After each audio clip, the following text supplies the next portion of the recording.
There we go. Okay, I think we're live now. Alright, cool. Sorry for the delay, folks. There's just a small issue with recapturing the stream, but we're live now.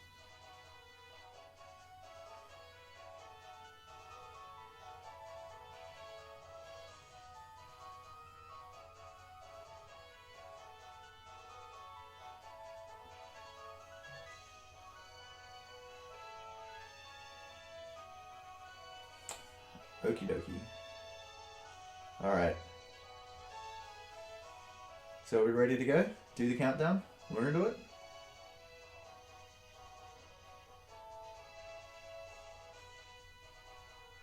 Okay, so 3, 2, 1, go. Okay. Alright, so this is Pokemon White 2 Challenge Mode. Now, I started the run a little bit into the intro there so that I wouldn't have to hit the seed to start this run. So this run, like all Gen 4 and Gen 5 runs, uses RNG manipulation. So there's actually, well, okay, there's more than two, but there's two random number generators that I manipulate at different times in the run. One of them, well, in layman's terms, is basically the IV RNG, so it's controlling the IVs of the Pokemon. And so I need to manipulate the IVs of my starter Pokemon, which is going to be Tepig.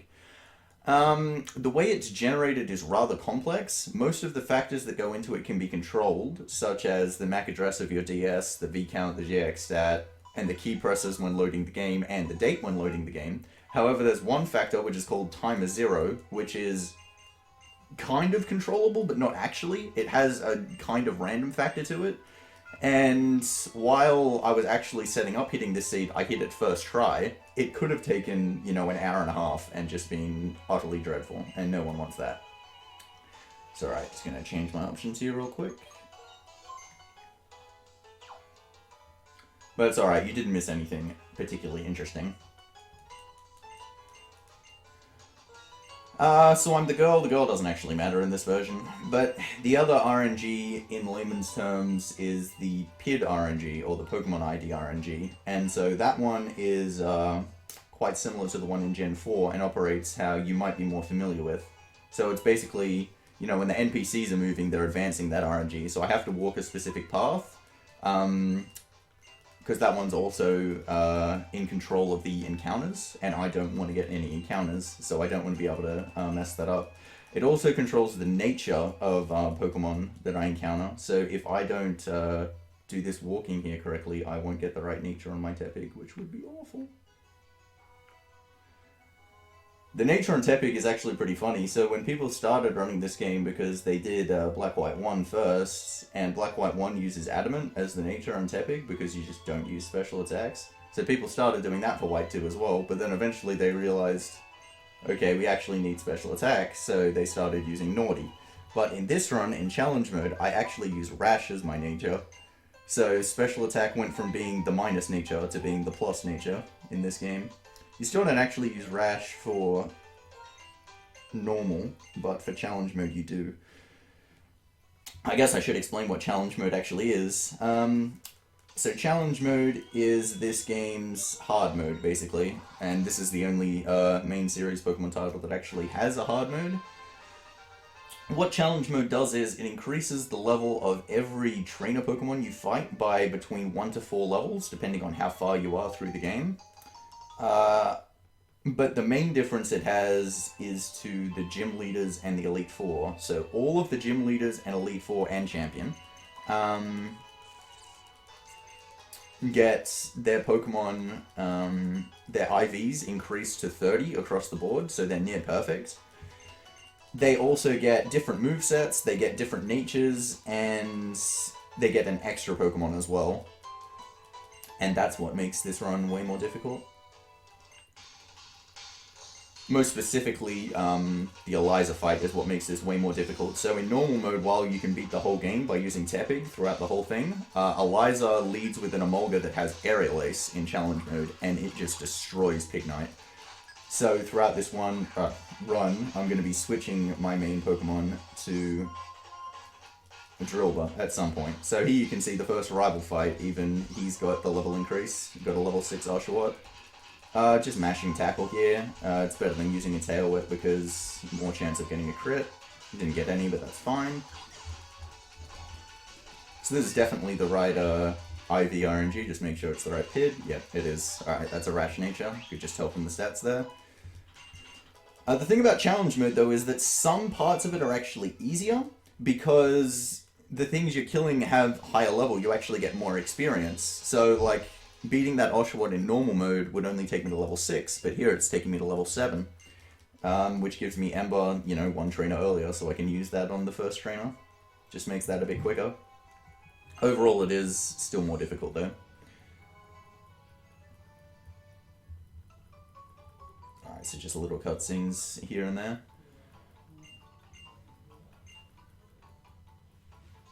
It's funny, in preparation for this run, though, so the way you have to get challenge mode is, so you have to beat a Black 2 game, and then you transfer the challenge mode key over to a different game, and you want to do the run on White 2. White 2 is better than Black 2 because you fight like all the version differences are better in White 2.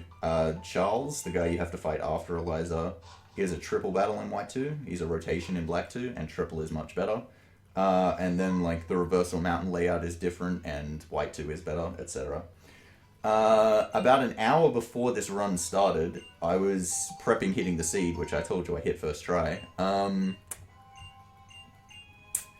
My secondary DS would not turn on, and I was really freaking out that I was not going to be able to actually do this run. But then I tinkered with it just a little bit to get it to turn on, so it ended up being fine. But yeah, this is it's not the easiest run to get into just because of the requirements that you have to have. You have to have 2 DSs and White 2 and Black 2. Oh my god, I talked to my mother again. Alright, well hopefully that didn't mess up the encounters. I don't think it would. Very low chance that RNG would have advanced an extra time there.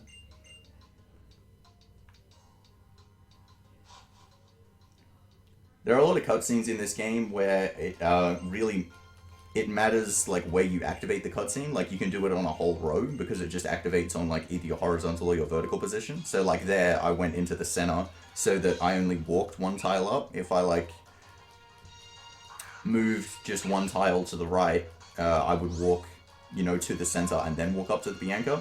It's really interesting though because some of them you want to do that, but some of them you want to activate them from the side because when you're walking to the center, they're also walking to the center, so you actually lose no time by doing that.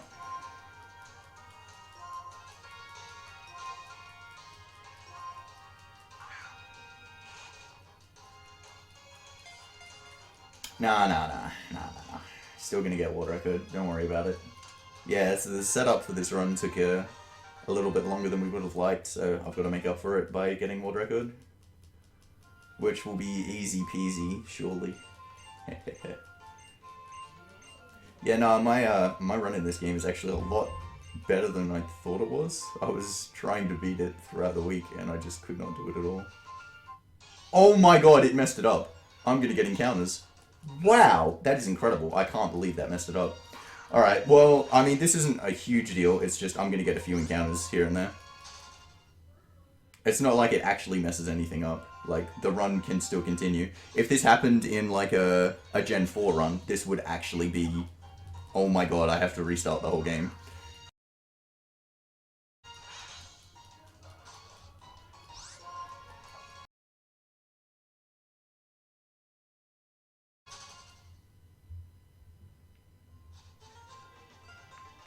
Alright, but there's another example of me walking up to where the cutscene is at its best point, so walk up to the wall. If I wasn't at the wall, Alder here would like walk all the way around me, so he would do like 4 talks to me on every side, but he can't do that because I'm up against the wall.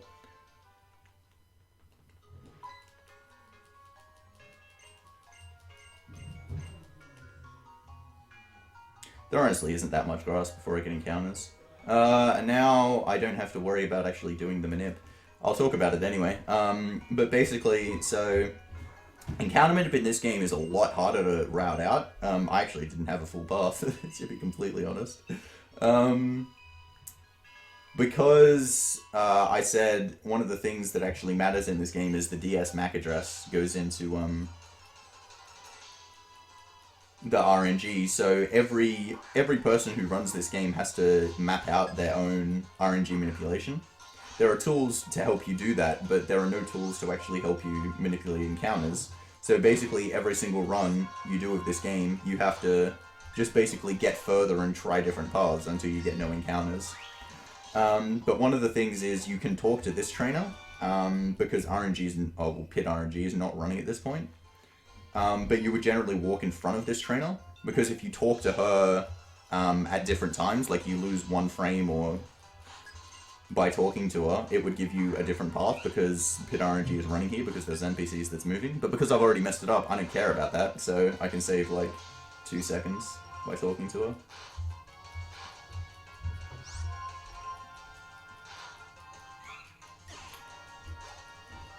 Okie dokie.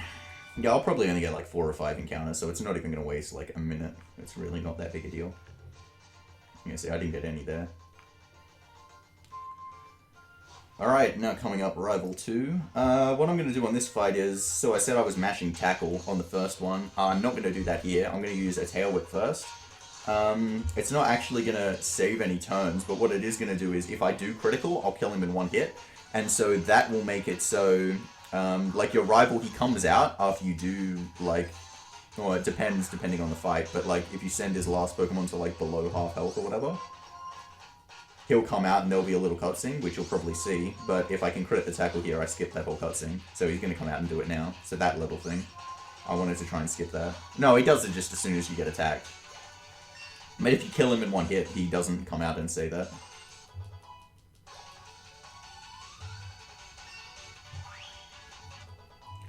Just scooch up to level 10 there.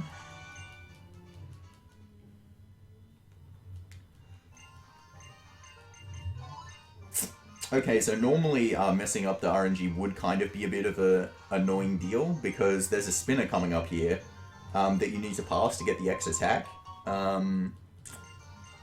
But instead, what I'm going to do is I'm just going to skip the X attack because I really don't want to hit that spinner.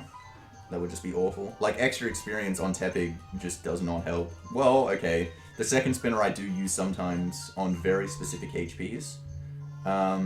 But because I'm ditching Tepig, like, the extra experience helps less and less. Actually, there's a fair bit of grass here, isn't there? Yeah, I might get a bit more than 5. Let's just hope for good luck.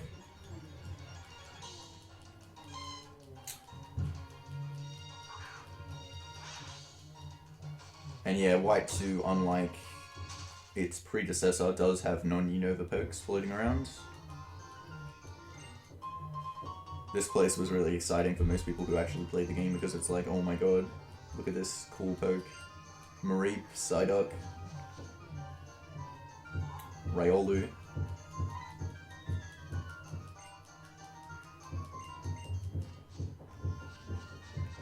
Oh, get in there. Ah, that was Manip. No encounters.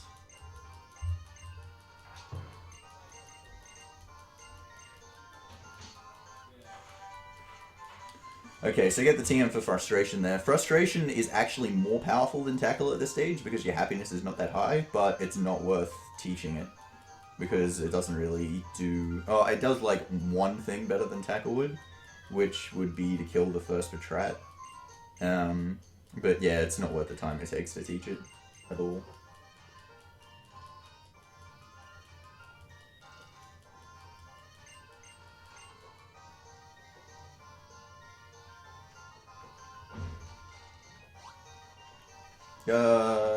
Cool. Alright. Okay, I only got 1 in there. That was actually really nice. There's only 1 more patch of grass left. So I'm actually going to get less than 5. So yeah, that's not really a big deal at all. It's like 30 seconds. When you are actually doing the manip, this is the hardest part. Is right after this cutscene. Alda enters his house, and when you get control back is really iffy. Yeah, of course I get it now. And you have to move down 1 tile and then turn. Yeah, picking up the X speed. Do still need that. Before I can buy some items. X items anyway. Okay, this is the only damage range in the game where I actually pay attention to the HP bar. So I'm going to use Ember on this Pansage here. And then if it takes the HP bar to just below his E on his name, I can use Tackle again. If it gives me a low range and it doesn't do that, I have to use Ember again. Yeah, see, I can tackle that. That's the only instance I know of in any of the games that I've ever run where I actually do that. Even though it's really inconsequential and doesn't really matter. Because the only reason I use Tackle there is to save a super effective text. Which the text, like, Gen 5 Battle Engine is really fast, which is one of the things I really like about running the games. Text is really fast as well, so it only saves, like, you know, probably less than a second. Yeah, I get free heals after both these fights. They can paralyze me, which is a bit annoying, but it doesn't overly matter because Alder heals you straight afterwards.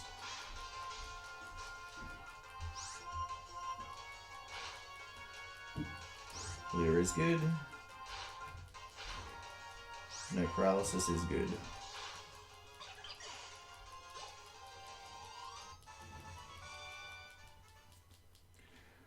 Alrighty, and now the first gym, which is in my hometown, is now open, so we'll go back there. And then after that, I can buy repels, which is why the encounters will stop. Just a few more things thrown at you in this game. Give them the medals. There are a lot of text boxes in this game where it matters whether you say yes or no. This is not one of them. The text is exactly the same whether you say yes or no. He's just like, well or not, I'll just do it.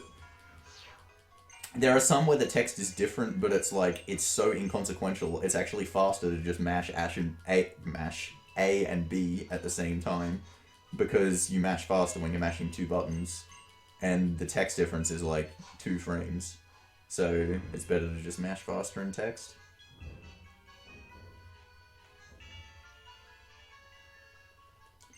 It comes down one more time and gives me some orange berries, which are actually really nice. Really handy that he gives you orange berries here. Both because I can equip one for some HP on Cheren, but also because healing 10 health instead of 20 is really nice for blaze manipulation after Cheren as well.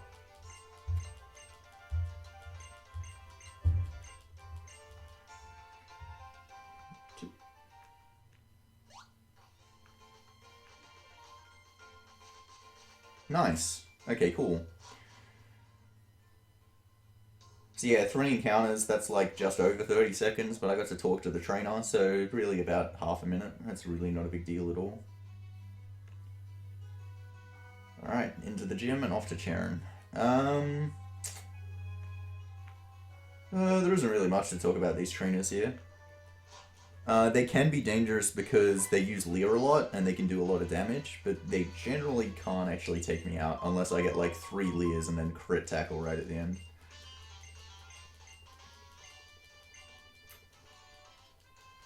This first strat is, I think, the only thing where Rash loses over Naughty, because I use Tackle on it because it has a minus defense nature. Tackle does more than Ember would. And so with Rash, the range on killing this is like, on 2 hitting it is just over 50%, it's like 55. But with Naughty, it's like 96. Hopefully I just hit the range anyway. Ember PP is kind of important at this stage. Ember is faster to kill things to finish them off if either Ember or Tackle is going to do it because it has 5 letters instead of 6. But I still rather use Tackle because I want to keep Ember PP for later, because Ember is way faster to kill things than Flame Charge, because Flame Charge also raises your speed. But I'm still going to lead with Ember, because it can burn and that can save me a whole turn, and HP. Actually, that was a really high range. I'm going to Ember again, because a burn would kill. And now I'll finish with Tackle. Double Leer is nice, didn't take much damage there.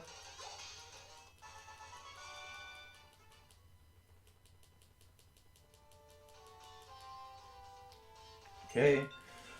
And now coming up is the first real, like, new strat, / old strat, that if you've seen me run this game, you might not have seen before. So, Cheren is actually a really difficult fight for Tepig, because, like I said, he gets, like, really high IVs, and he gets, like, setup moves. And so I was thinking, you know, it might be a, like, safe marathon strat to teach defense curl, right? So that, he doesn't do as much damage from all of his pokes. And then I timed it, and teaching defense curl is actually faster. it is not only safer, but it is actually better.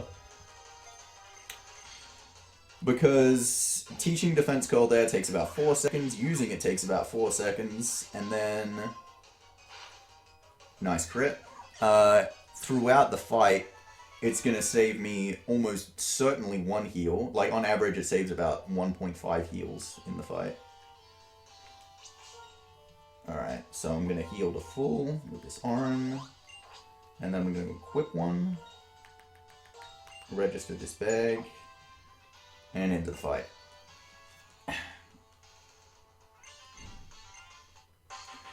His Patrat lead smashes workout until you attack it, so I just lead defense call on it and it just uses a second workup and then it just does less damage. If I get crit, I can still die in this fight. But there's not really much I can do about that. So just lead a defense call. And there's a crit. He led with tackle. That is so rare. That is so rare. Oh my god. Okay, well I'm gonna have to heal, but I should still be fine and not die. And he used double workup. This is the most bizarre fight I have ever seen. Oh god. Well, still really happy I got a defense goal off then. 28, we'll see what happens. This is the main fight you want Rash for though. Especially if I can just get a burn here. Burn. Oh, see a loop up. Nice. Now he's only doing 6. And the crit! Son! Is that potion range? Dang. It is potion range. Alright, he'll still die this turn. That was a very nice burn. And he crit again! Oh, Jesus Christ. Alright. It's really interesting because Pidov actually has super luck. It is much, much more likely to crit than the other ones. Hopefully I can get double work up here because I got a defense skill up. Oh my god, led with quick attack. I'm going to freshwater because I do not want to get crit and die to this thing. And he's already used his potion. So even if I miss this range, or I'll just burn him and then kill. Even if I miss the range, it's no big deal because he won't potion. Jesus Christ, that was such a weird fight. I'm really happy I got that burn on Lollipop though. Really happy. Alright, and then Flame Charge over Defense Call. I'm not going to need it again. Whew. Wow, that was... that was all over the place. Everything that is supposed to happen did not happen in this fight. You got... everything that is, like, really rare, like 10% or less, happened. Every single one of them. Led with Quick Attack. Led with Tackle. Got burned. Got crit by the other two. Did not get crit by the one that actually has an increased crit chance. Jesus Christ. Burnt again. Missed the Blaze. Plus non-Blaze. Ember range on Pidov. Jesus Christ.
So buy 2 Great Balls there. I'm going to get some Great Balls for free, but I'm going to buy them there anyway, just because I'm going to catch the Drilbur later, and it is possible that it just goes out of both my Great Balls, and that would just be awful, so I'll buy a few more. Super Potions and the Repels. Alright, into that menu, Repel, cross out.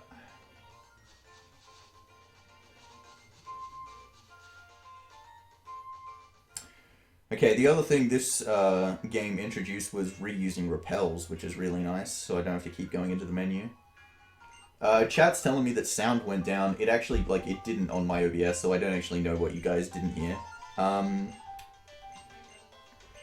Yes, sorry, it was on this end. I fixed it now, though. Alright, no worries. But anyway, I guess I'll explain a few things that I was before.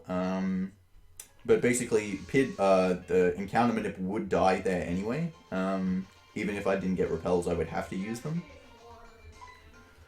Even if I didn't mess up the manip, I would have to use repels, because the pit RNG is running every single frame when you get an X transceiver call, so it's just a really nice time to pick them up there.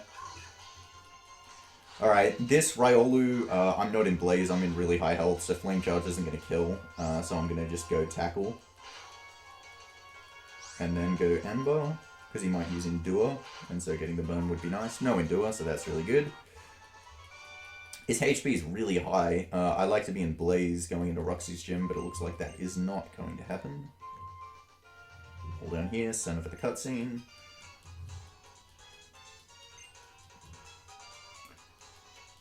And then I conveniently get some Pecha Berries here. And then this is the first spinner in the run for, like, it's the only spinner in the run for like an hour and a half, but you have to pass them 3 times. Hitting this spinner really does not matter that much, it only takes like 20 seconds. And the experience does kind of help for the coughings, but I still want to pass. Do I want to equip a Pecha? I'm going to, I guess. Might not have been what I wanted to do, but anyway. I was there, so I did it. So yeah, I bought some Great Balls before. This is where I get 2 more. So now I have 4 Great Balls, which I'm going to be using to hopefully catch the Drilbur later on. Hopefully it doesn't get out of 4 Great Balls. That would be pretty awful. I'm going to buy some more later when I catch some other pokes, because I need some HM slaves, etc. But hopefully 4 is enough for Drilbur.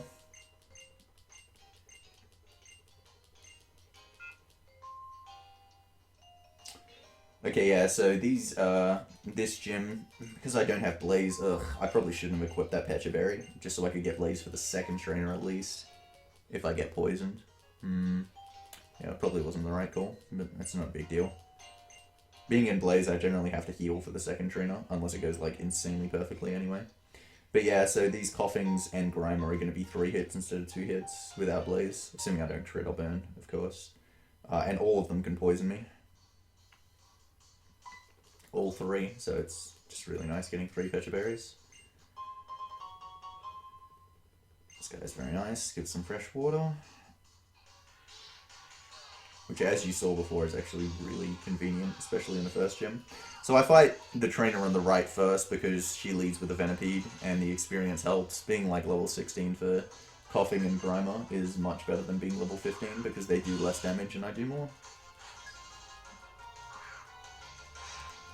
But where possible, I'm not going to use Flame Charge. I'm going to use Ember to avoid that speed text. And Ember does more to Coughing anyway.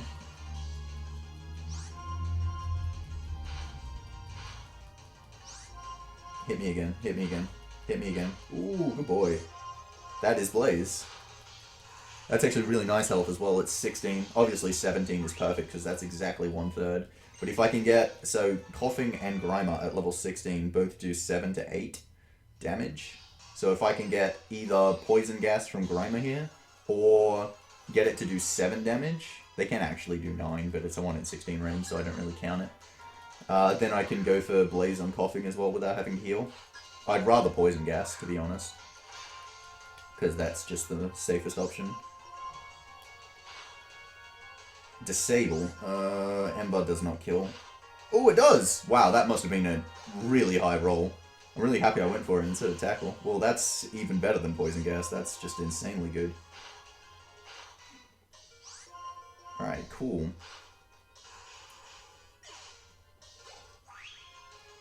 That was actually really, really nice. Alright, and so now I evolve. Just hit the level 16 before Roxie. Perfect timing.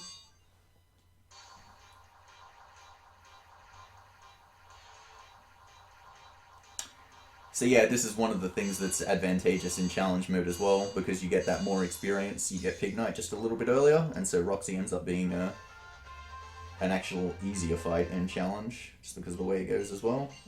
No to arm thrust, do not need that crappy move. Back into the menu, and I can teach work up to Pignite now. Just get rid of Tail Whip, don't need that garbage anymore.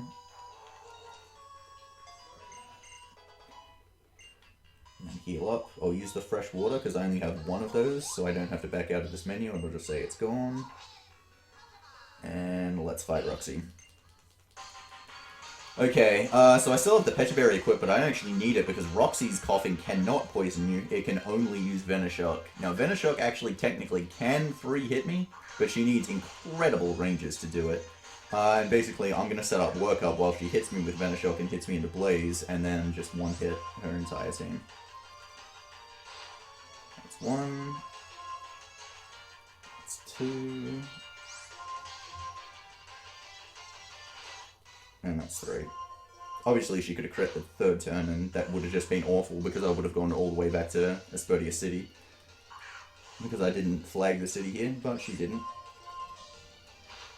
It was a nice goal. I probably should have saved in case that happened, but I didn't because I'm a boss.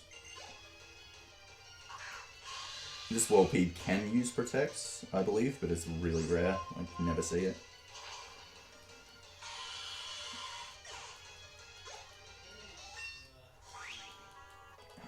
Just scooch up to level 19 there. So I've got 2 embers left. Ideally, I'd have a couple more, just in case. 2 is like, if everything goes perfectly, it's fine. Like, I mean, it doesn't really matter. It's just to save text. There are 2 more Pokemon that I want to use Ember on, which is the Patrat and the Purloin coming up. But the Patrat can and does use Detect a lot of the time. So if that happens, then I'll have to switch to Flame Charge for the Patrat. Like, I mean, obviously, not getting Detect is the fastest way anyway. So I went wide of the stairs there to make this cutscene shorter. It is a very common theme, moving a bit more than what might seem normal, just to make the cutscenes a bit shorter. But I might do that and say I'm doing it, and it's actually wrong, and it makes the cutscene longer. Because, like I said, you do get centered for some of them. Like, there's one coming up soon with Roxie where I thought it was faster to center, where it actually wasn't. So now we come up to the most riveting part of this speedrun, which is the movies. Everyone loves the movies. Oh, so by the way, just in case anyone was wondering, I'm actually running my splits. You obviously can't see them because no one wants to see splits in a marathon run. Because they're always going to be bad. But even with those, like, 30 seconds that I lost on the encounters, I'm actually only 11 seconds behind world record currently. So this run's actually been really nice so far. But yeah, this is just a lot of mashing A and B. The movies, the RNG is actually running, like, really fast in the movies as well. It's another place that would completely screw it up, even if that phone call wasn't there. But there's, like, nothing you can do to speed this up. But you do actually have to mash. If you don't mash during the movie, then it doesn't advance as fast at all. Thanks, chat, by the way, for saying Pokéstar Studios. I had literally forgotten what this place is called. It's just, yeah, it's just the movies. Oh, God. I know everything so well.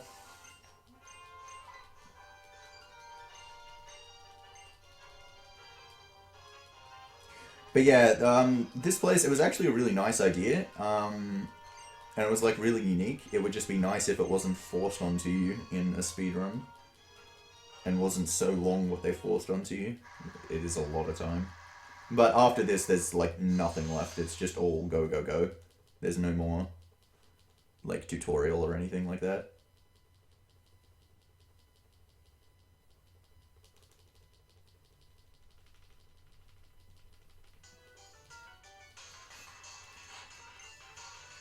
Yeah, there's really nothing I can say to make this interesting, like at all. There's really nothing. Enjoy the script, guys.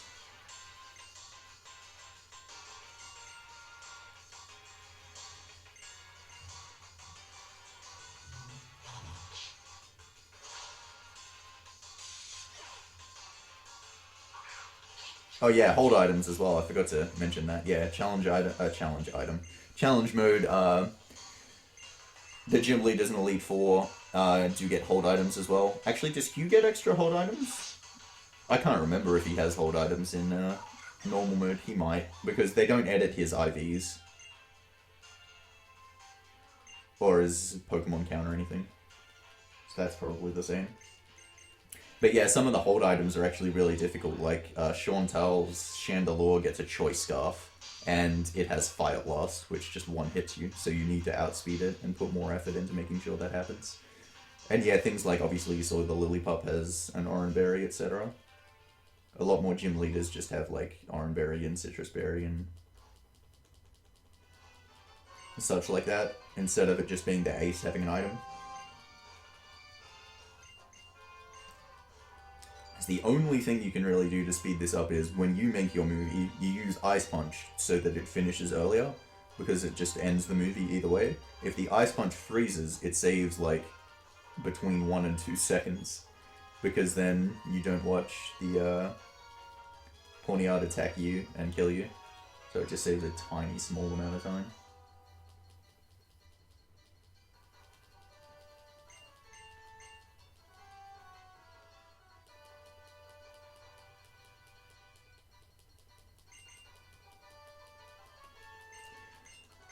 This guy's name always gets me though. Studio. It's an ace name. Could not have made it more perfect.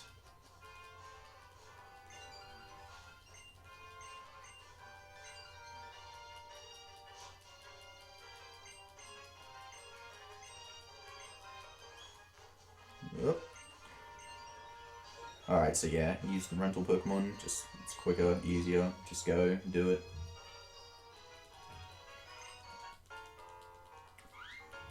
Go for the freeze here.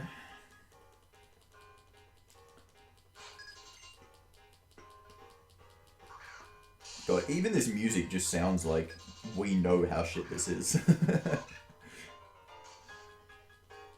We know we are just utterly trolling you with something you do not want to be doing right now.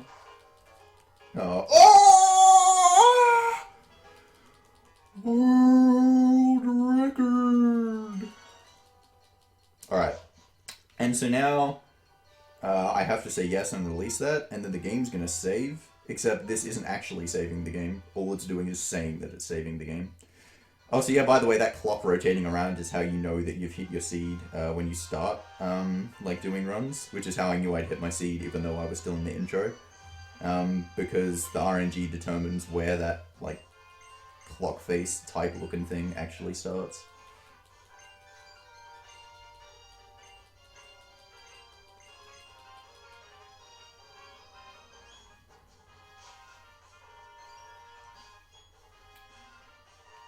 Alright, so that was a absolutely perfect Pokéstar Studios segment.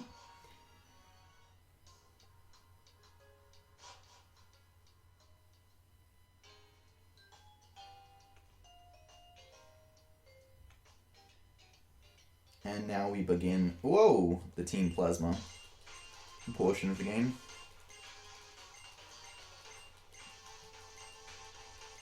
Oh well, they get introduced anyhow. So this is the Patrat I was talking about before that has Detect.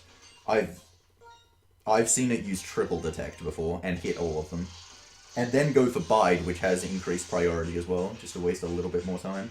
So I'm going to throw one Ember out at this and hope it doesn't use Detect, but I'm going to keep the other one for Purloin, because that'll definitely save the text. Because if Flame Charge gets detected, then my speed doesn't rise. Nah, dang. Got the Detect. That is a shame. And then Bide. Alright, at least it was only one.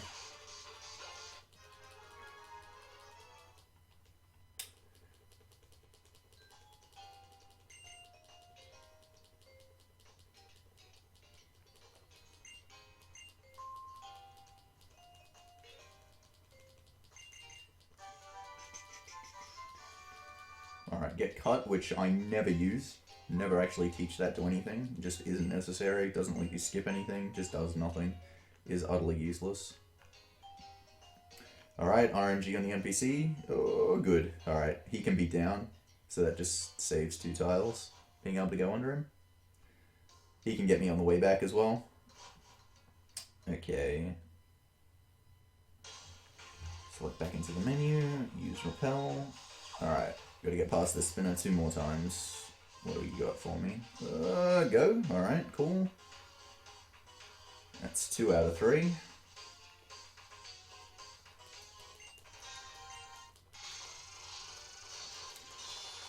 Use the last ember here.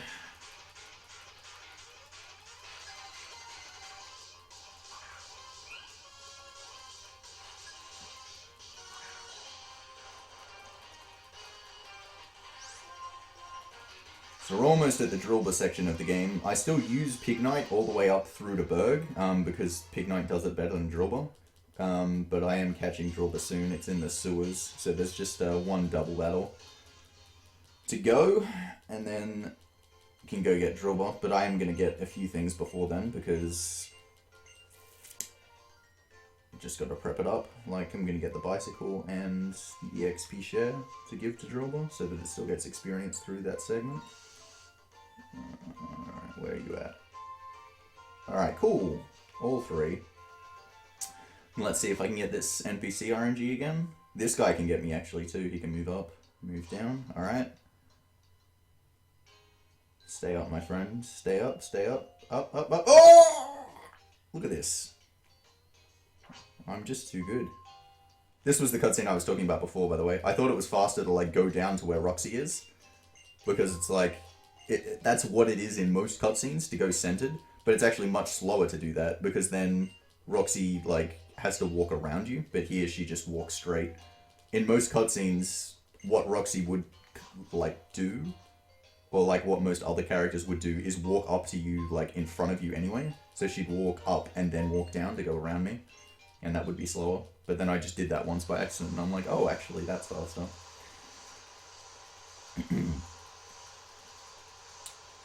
But yeah, so now I get the bicycle. So I had the berry pocket on register before, so I'll turn that off and put the bike on register, because obviously the bike's going to be used the most.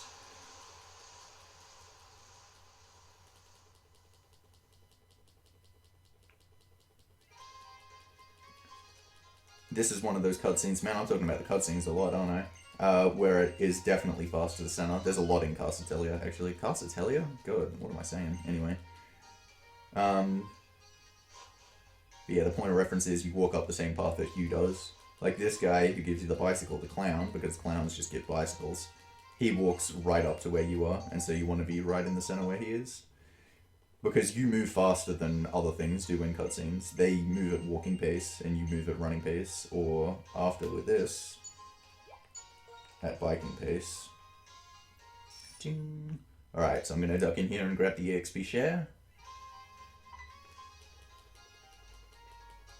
Now, because I said before we had a few setup issues, and so it's like, yeah, I've just got to get World Record to make up the time back that we lost in the setup issues. Normally I'd talk to this clown. I'd talk to all 3 clowns and get a rare candy, but I'm not going to do that. Because basically what I did was, I bought a few Great Balls just to make sure that I can catch the Drilbur. But because I didn't have much money, I only bought 6 repels. And in previous runs that I've done, I would buy 12. And 12 repels would be enough to generally be able to get a Drilbur and go through the desert, etc., etc. I only have 2 repels right now, and you need 3 to go through the desert, and generally use, like, you know, 3 to 4 to get the Drilbur. So basically, I've decided that everything's just going to go perfect. It is possible that I can skip doing the desert if I get, like, an absolutely amazing Drilbur. So the plan is that that's just going to happen. Down here.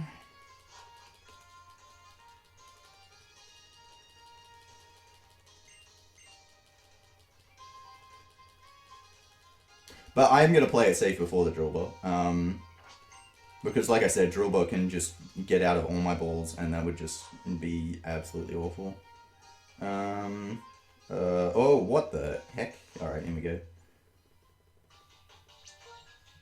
So, use one of the repels here. Oh, that is the EXP share. Cancel. Repel. Thank you.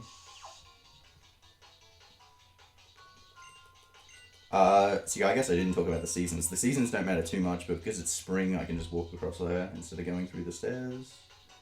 Ding.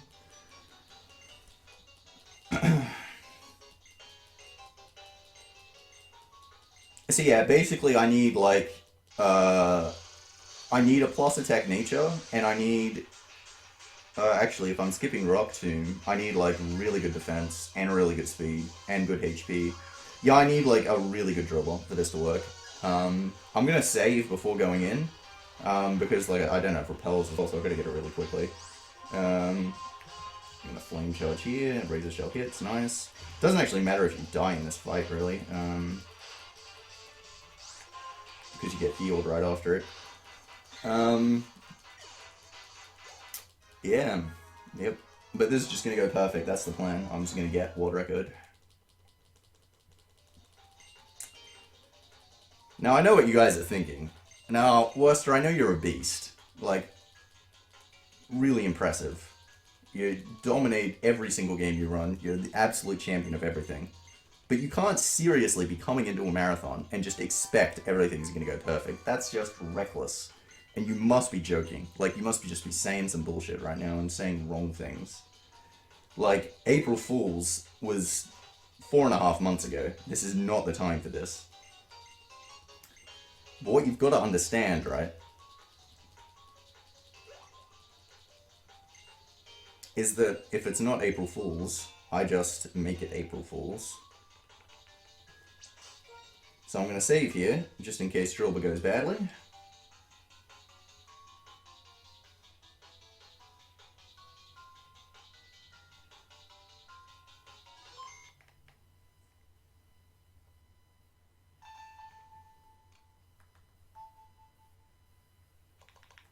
And to be consistent, I'm going to make it April Fool's.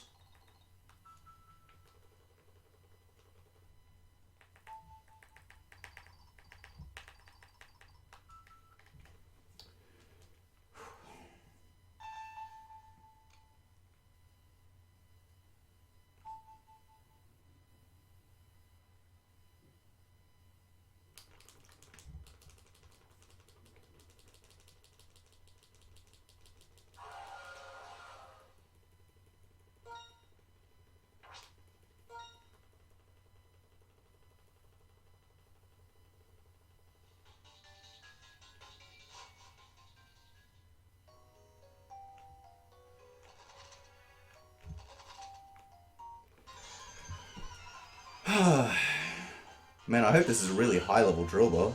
Oh, dude, 19, that's perfect. And it's female? Oh, that's perfect. Alright, I'll hit this once. Oh, dig. You ass. I am so playing this safe.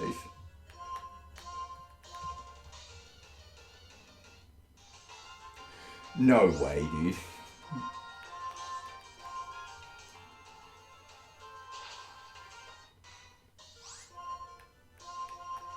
This is why Drilbur is a really...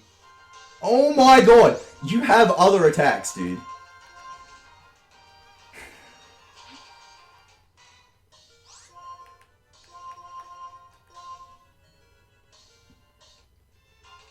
Thank you.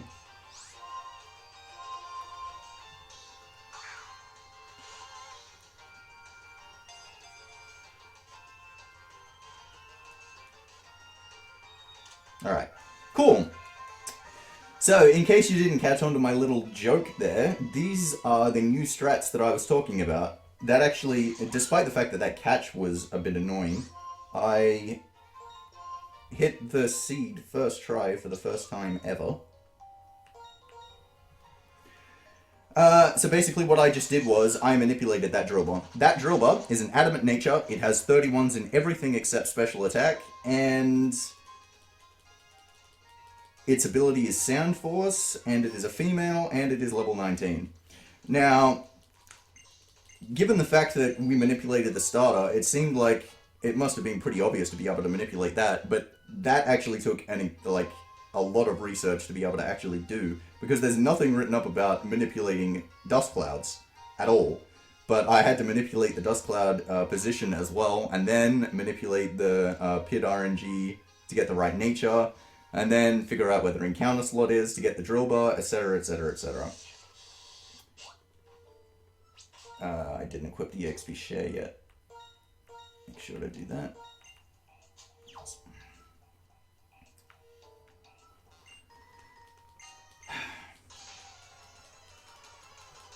Now, unfortunately, the seasons do change to winter, and winter is actually, no, winter is fine. The date changing to April Fool's is actually not great, because it means I'm going to get hail a bit later on, but it's only going to cost like 5 seconds, and that seed is amazingly good for hitting the Drilbur. Like, it's fast, gets it really quickly compared to, like, pretty much anything else you can imagine. Really fast manip as well. That's the earliest you can possibly get the Dust Cloud to show up.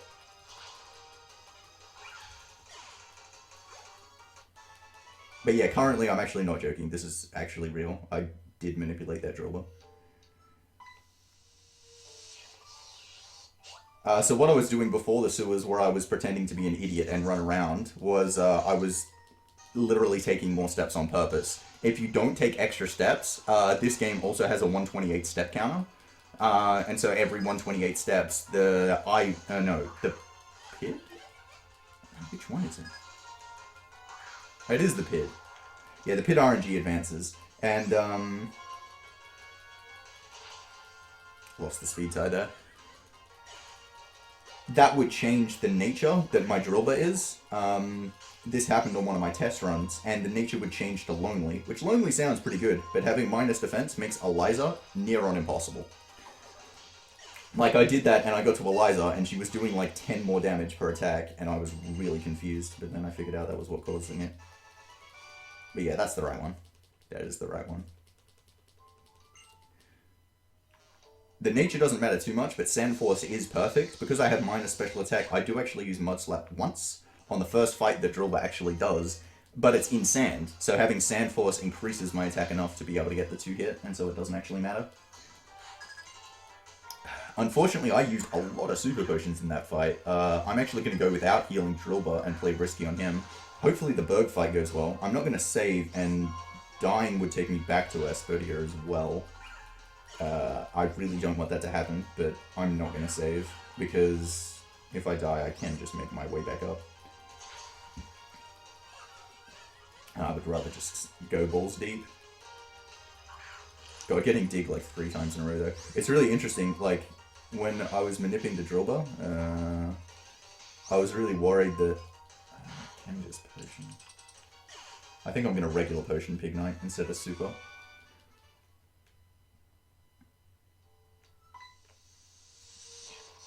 I was really worried it can kill. When I catch that Drilbur, my HP is 69 on Pignite. The maximum damage Dig can do is 68.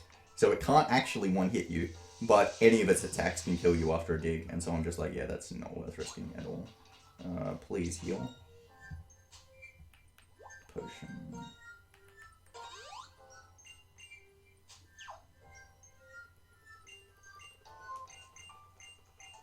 I think Drilbur's on 29 and I usually heal him to 30, but it should be fine. As long as I don't get crit by Magnemite, I'll be good. Okay, this fight is actually the most dangerous for Pignite though, even though it's the bug gym leader. So he leads with a Dwebble, which uses Rock Blast as its attack, and Rock Blast just has so much variance, it sucks. And I mean, it can be a 125 power attack. So go 1 work up, he generally goes to Rock Polish. And now I want to survive 2 Rock Blasts. I am healing. I am not taking that. I'm not letting him kill with a 4. I pretty much have to risk letting him kill with a 5, but not a 4. 2. Alright, I'm going now. If he gets a 5, I just die. Alright, cool. Didn't get the range there, but that was actually the perfect amount, because now I'm in Blaze, so I can save a little bit of time here. I can use Ember on this guy and the Leavanny, and then I can one-hit the Shelmet. Berg's also the only guy who he actually changes his team instead of just getting an extra Pokemon. He switches out the Swadloon, I think it is, and adds both Carablast and Shelmet. So without Blaze, I would have to use Flame Charge to kill those two things. And wouldn't be able to one-hit the Shelmet, so getting Blaze there is nice. And see ya. Alright, cool. Just happy I didn't die there. Unfortunately, just get to 23 here. Nothing I can do about that. Alright, cool. Now, versus the route you might have seen before if you had seen this run, this is where the big time save is. I am not going to go to the desert. So normally, you would go to the desert to pick up both Rock Tomb and the Soft Sand. But because this Drilbur is so good, I'm actually going to skip both of those things. So Rock Tomb is primarily used for Eliza. Skipping it actually makes Eliza even harder, and she was already the hardest fight in the game. But it makes it possible to beat her without going to the desert. And going to the desert takes like 3 minutes. And because this Drilbur is so good, I'm also not going to need the Soft Sand. Which does make a few fights a bit worse, especially the Elite Four towards the end, but it's way worth skipping it. To the front. Yeah, as long as I don't... Oh, wow, nice movement, dude. As long as I don't get crit by Magnemite, I should be fine. There are two things that are gonna that can potentially hit me before I heal at the center, which is the Magnemite and the Blitzel. And the Blitzel's a speed type. Oh, I should be fine.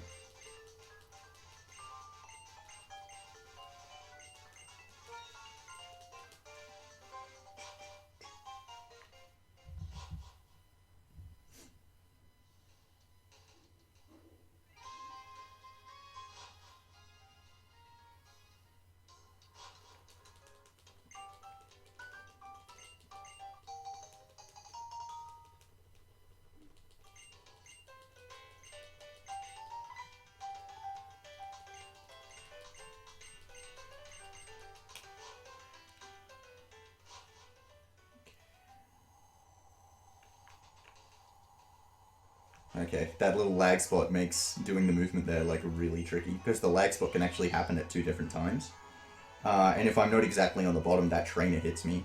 And if I don't center for Colress, it's actually one of the worst extra cutscenes. He moves so slowly, because he does like a turn frame, then moves, then does another turn frame, and then moves back. Forces you into the center, then turn frames you and moves up. It's awful. But yeah, this is the fight I was talking about where I use a special move. I use Mud Slap to kill this Magnemite because it has Sturdy. So I can, like, killing it with Dig doesn't make any sense. I just use 2 Mud Slaps. Unfortunately, the accuracy drop never helps because it uses Magnet Bomb, which never misses. But it's still faster to kill with 2 Mud Slaps than a Dig. And so having Sand Force helps here, because otherwise I would not 2-hit this Magnemite. Alright, didn't crit. Yeah, I'm fine. I've got enough health for the Blitzel, even if I lose the tie.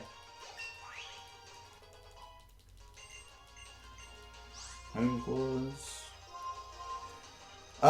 So if you're wondering why Drilbur is used, it's basically the perfect speedrunning Pokemon, like, ever. Even though it gets Dig. But Dig, I mean, at this stage, 80 stab move, at like 80 power stab move at like level 19 is very strong. Then it learns Home Claws, which is a setup move, which before I get X items, insanely helpful. It learns Rock Slide naturally, it learns Earthquake naturally, it then learns Swords Dance naturally, and it picks up Iron Head. It's just an insane, insane poke for speedrunning.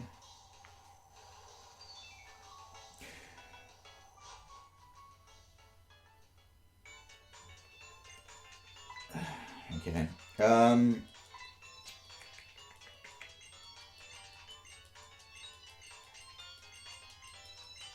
Just gotta make sure to say yes to this guy. If you don't say yes, he just forces you to say yes, basically.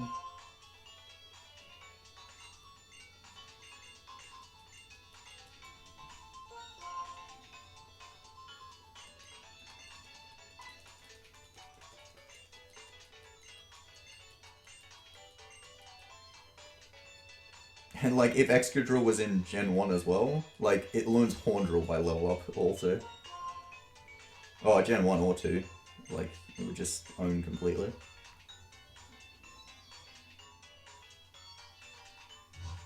Alright, so now I'm going to go off to the fake gym before healing. Dig PP is actually quite tight. I want to use Dig on pretty much everything here. So I have to go in here first just to get a few of them off, then heal to get my PP back. Ideally, I'm actually still one short, so I'm going to have to use Slash on the last thing in Eliza's gym. But that's fine. It's just what you got to do. Ends up being the fastest way to go about it. Wait for these coasters. So yeah, these strats, I mean, it was always kind of known you might be able to manipulate a Drilbur, but it could never be possible without doing a save and quit. And because these runs traditionally have been single segment so you can use the in-game time, runs, it seems like it's insanely likely that runs are going to be using real time for the main series Pokemon game in the future, and so this would then be used. I thought about the idea of manipulating a Drilbur just as like, so this is the speed tie by the way, I lost it, that's a shame. I thought about the idea of manipulating the Drilbur because obviously for a marathon you can save and quit, but then I'm just like, actually this would be way better for runs when it switches to RTA as well.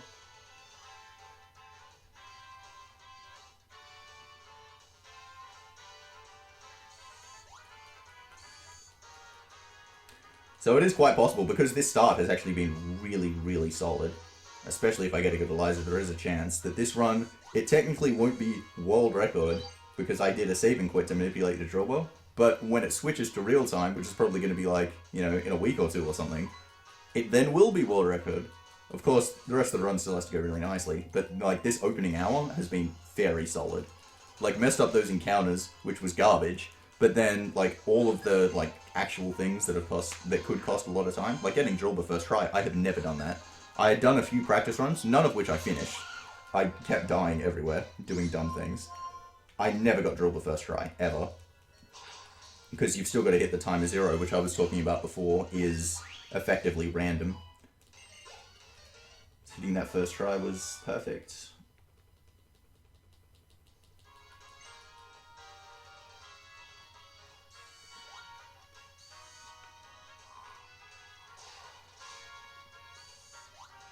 Go all the way here for Paralyze Heal. With this flag's opening Eliza's gym.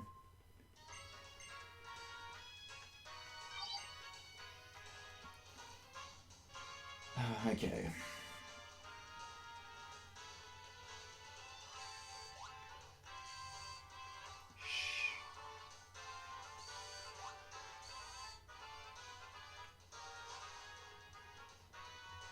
Okay, and now we head back. This one is weird. I'm actually going to get shifted down one here. I should have talked about that earlier. I'll talk about that later. Alright, so I'm going to heal. I'm going to pick up red shards here so I can use the move tutor to teach Ironhead a bit later. And then I'm going to buy some items. So I'm going to buy some more Great Balls, even though I've already got a couple, because I need to catch both Minccino and Ducklet. And I do not want to run out of Great Balls on either of them. Then I'm going to buy one Awakening, just in case Minccino puts me to sleep while I'm trying to catch it. And then lots of Paralyze Heals for Static.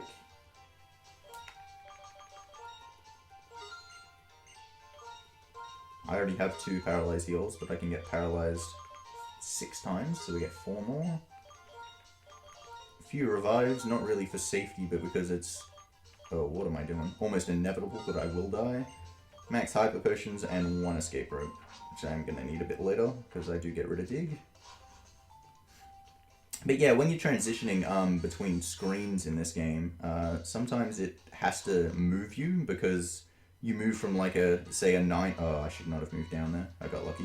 NPC could have moved in front of me there. You move from like, say like a 9-tile widescreen to a 5-tile widescreen, so it has to like shift you a little bit. That one, it's moving from the same width, but if you're at the top or the bottom, it shifts you more into the center. It's really odd. You can just save like a tile just by abusing that, but then it loses you a few tiles, but it's not really like you losing tiles because it's just what the game does. Okay, so here is Static Hell. I can't really die in this section, but I can lose a lot of time. This Elekid generally switches out because it cannot attack me at all. Here is the switch. It can stay in and just spam light screen, which is better because I don't have to watch the switch, and also because this is a range. Hit the range though, and no static. Very nice. Perfect Flaffy. And that range is much better at level 24 than 23. Back under.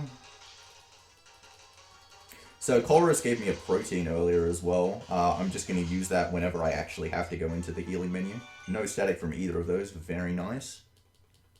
I don't need the protein until... Well, I don't need the protein technically for the entire run, but it doesn't actually do anything useful until Charles, and I definitely have to open the menu before Charles, so I just do it whenever that happens. Okay, this one is the worst to get static off, because I actually outspeed this Blitzer after the Flaffy, but if I get paralyzed and then I heal the paralysis, it then uses Flame Charge and then ends up being faster than me, so it costs more than one turn if I get static here. Dang. That sucks.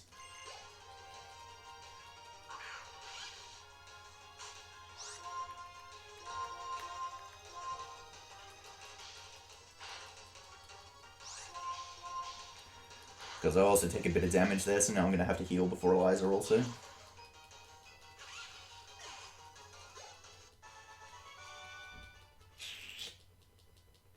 The second Blitzer outspeeds me naturally because it has a plus speed nature, whereas that one is neutral. Okay, so like I said, I have to save one of the digs. I can't dig everything, so I'm going to use Slash on the last Elekid, because I'm just going to get to level 26 from this Blitzel, and that's going to give me Slash, and then I'll use it on the Elekid. Because the Elekid can't damage me, so it's the safest thing to use Slash on.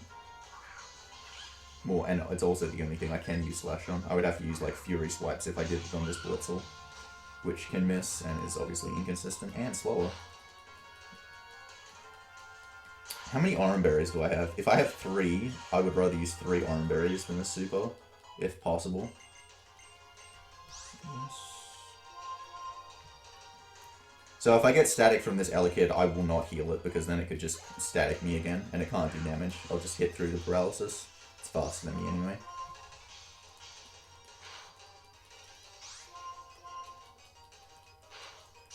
There's the static. Alright, well, I have to go into the menu to heal anyway. Ooh. Okay, I'm going to heal before Eliza, so I'm going to go, heal. I'm going to save before Eliza, because this is the hardest fight, and if I die, I am actually screwed, and I have to reset instead of just going back to her, because that X-Defend I picked up before is going to be used in this fight, and if I lose the X-Defend, there's just no way to beat her, pretty much. Okay. Always heal. Use the protein now. Check arms. Damn it, I only have 2. Cancel. I could have... Oh, I didn't have... Okay. Save. Okay, I'm gonna have to do some tricky HP strats here. Because I have no super potions as well. Okay, okay. This is gonna be interesting. Alright, I should be fine though. Hopefully, as long as nothing goes wrong. Okay. So I'm not going to use the X-Defend turn 1. I'm going to let her hit me, hopefully with Aerial Ace. God, if she uses Pursuit, this is going to be just dreadful. Ugh. Okay, what I want to do is I want to trick her into getting into Quick Attack range and then heal. So I'm going to use Hone Claws here. Let her get off an Aerial Ace, which will do more than half. Good. Then go the X-Defend. She'll Aerial Ace again because it can kill. Put me into Quick Attack range. Then I Hyper Potion. She'll Quick Attack, and then because I've got the Defend up, I can take 2 Aerial Aces. Go to 2. Go to 3. Okie dokie. Heal again. And now pray I do not get static. Especially on the second one. Please do not get static on this one. Good. Whew! Alright. In there. Getting static on this one is awful because you cannot heal on this Joltik. It just destroys you. You have to do a really elaborate setup where you switch out to Pignite, heal the Pignite because it uses Volt Switch and sends out Flaffy. Have the Flaffy switch out and send back in Joltik, and then have the Joltik kill with Volt Switch so that Flaffy comes out and then set up on the Flaffy again. You do not want that. Ooh, missed the takedown as well. Perfect. No static, no static. Perfect.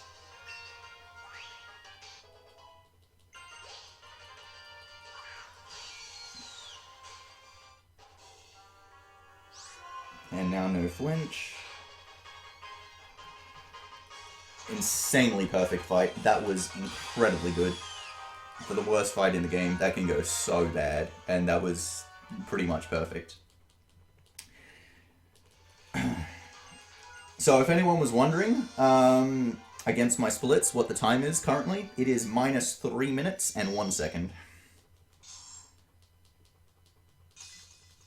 We are in there.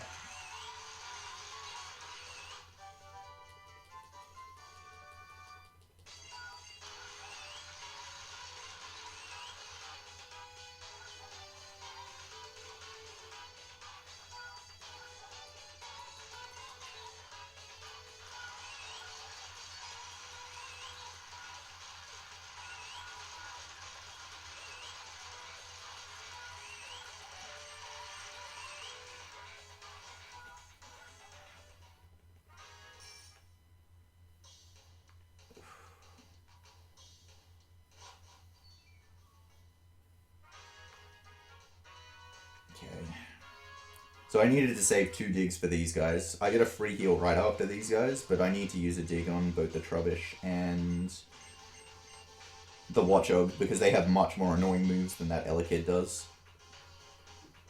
If I don't kill them with dig.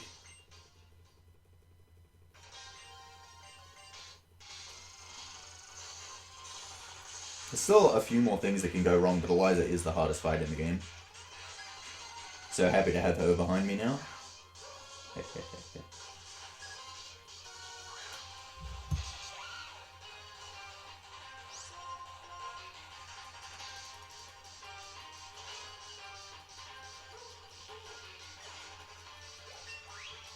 Alright, 29, so now I get Rock Slide. See a Mud Slap. So this Watchog right here, I need 2 attacks to kill it, and I'm actually going to lead with Dig, which might seem like an odd choice when I just got Rock Slide, which could flinch. But the reasoning is, this Watchog can use Confuse Ray, and so I would rather go Dig and then kill, instead of using a move and then going to Dig, and having to get through Confusion twice. And that way I would kill with Slash instead of Rock Slide, which Rock Slide can technically miss. And this way, also, I suppose, the perfect fight is I just crit with the dig. Oh! Oh, this has been too good. This is just too good. Alrighty.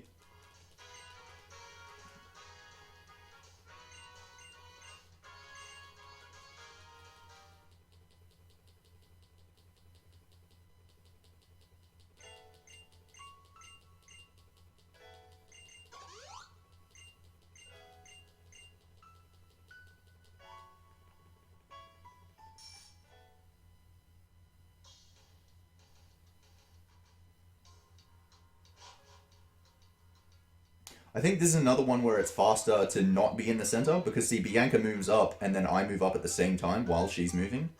So by being at the bottom, I save moving that tile up to go into the center.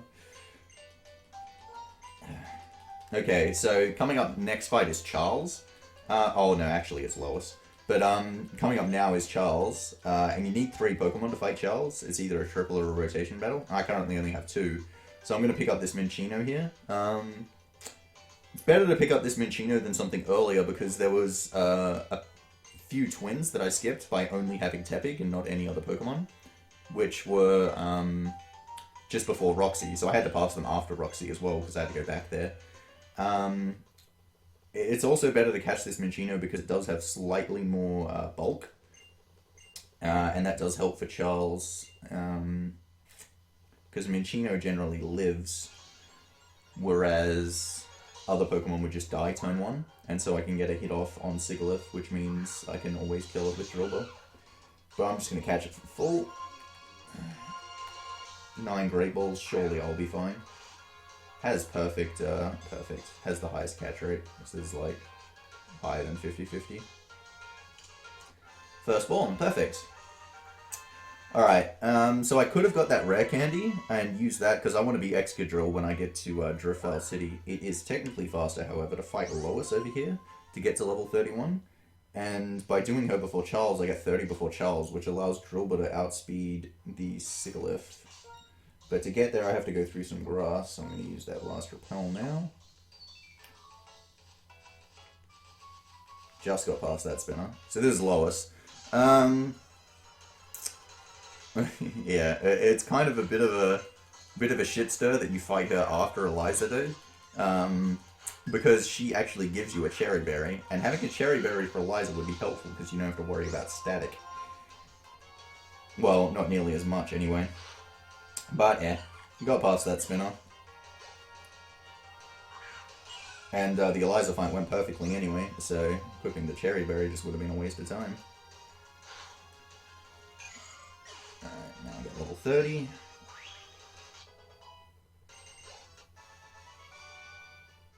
Now time for Charles. So, what I had done ordinarily in the Charles fight was, whoops. Come on. Get the X attack and the X accuracy, and use those turn 1 on Drilbur, and then attack with Drilbur. But because I've manipulated the Drilbur, I can say with a lot more certainty in this fight that I'm not going to need to do that, and I can play, I guess, riskier. And just use Hone Claws, turn 1 with Drilbur, and not attack. And so the other two are just going to attack Sigilyph, because at +1, one-hitting Sigilyph is a 3 and 16 range from full. So I do just want to tap him with one of my other two. It's almost certainly going to be Minccino. Because that'll kill. Hopefully Arshan goes the pluck on Minccino, but it doesn't kill. Oh, I'm faster than Arshan, what the hell? Agility. Oh, that is so bad. That is the worst thing that can happen. Okay, Sing. I need Minccino to die. Okay. That was nice. Now I can Rock Slide. I need all the experience to go to Drilbur. That's enough defense to take an Aqua Jet, I believe.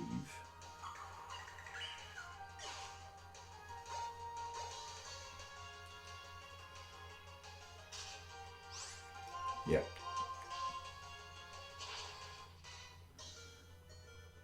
Because otherwise I won't get 31 if all the experience doesn't go to Drilbur. Yeah, that wasn't the best thing that could have happened.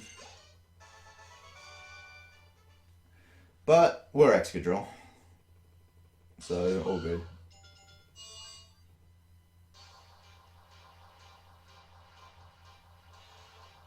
And so Drilbur was, it's a little bit frail, but Excadrill is just a complete beast. Just a complete beast in, like, every way. He is pretty much the perfect poke.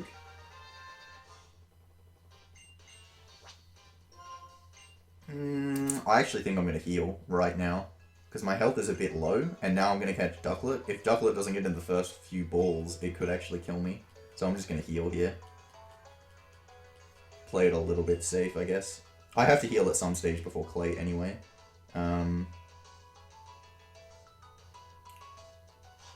So I'll just do it now to avoid the possibility of dying.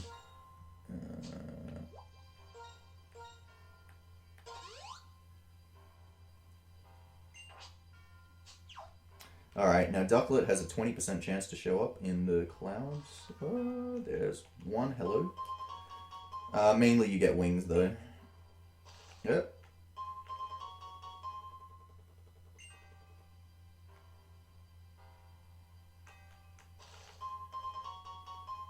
Three.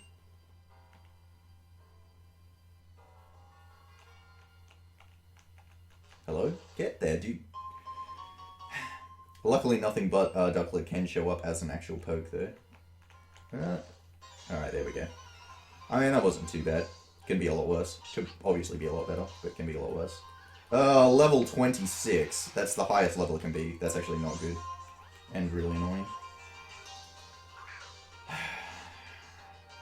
It doesn't matter that much if it's got low defense, but it's more likely to have higher defense because it's a higher level. And there's the bubble beam. Get in the ball, you arsehole.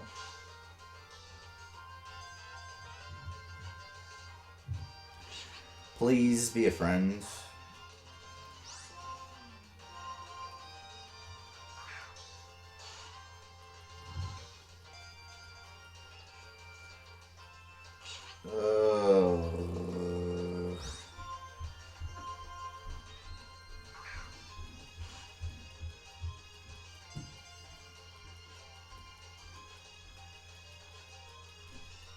There we go. I just realized I probably should have, once the Feather Dance hit, attacked it, because it wouldn't have killed with Slash. I suppose I still could have crit and killed it, and that would have been awful. So maybe it was the best decision to just keep chucking balls.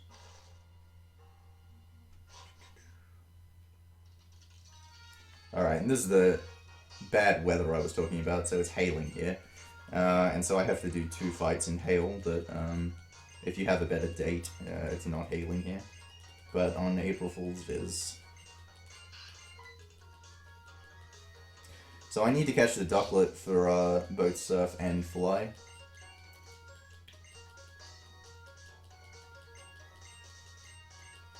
And that's just it. Doesn't do anything else. Though technically I am going to use it against Clay, because I'm going to switch out just to reset Intimidate. So just jump in here for the move tutor, use those red shards that I got before, and jump on Ironhead.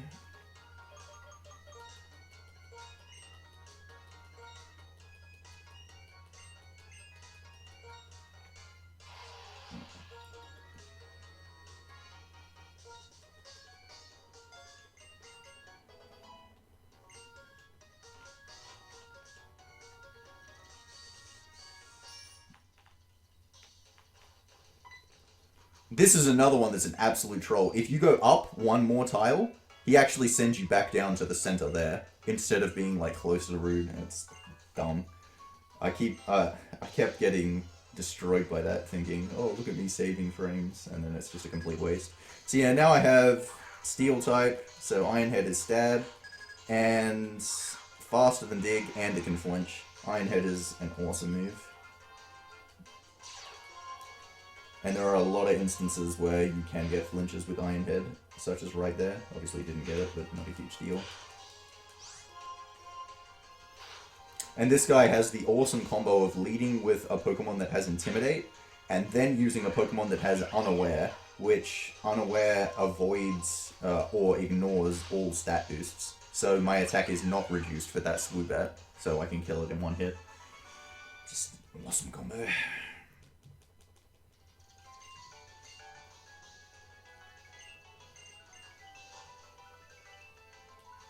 And I also have Rock Slide, obviously, which can also flinch. And then in just a few more levels, I'm going to get Earthquake. And then I have my attack base, attack boosting move in Home Claws, which then gets switched to Sword Stamps. It's just an amazingly good moveset. It just destroys everything. So I've got to make sure to say no to getting this Zorua. I do not want another Pokemon. It is a complete waste of space. No. And there are a few instances where I want all my Pokemon to not be alive. So having an extra one would be very bad.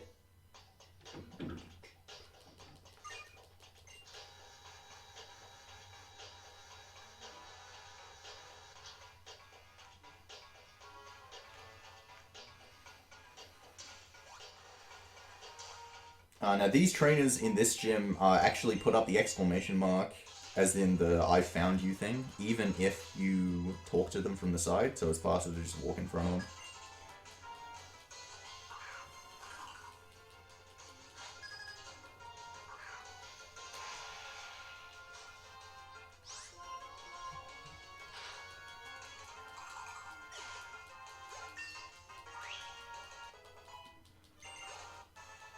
But these trainers themselves are pretty easy now that I've got Exca and Ironhead.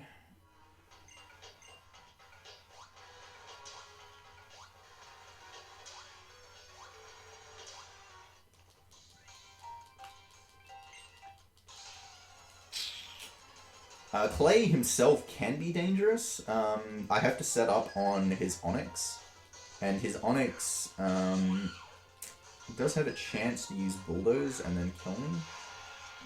I'm also doing risky strats where I'm not reviving one of my slaves, I'm just keeping Ducklet, because I have to switch out at the start.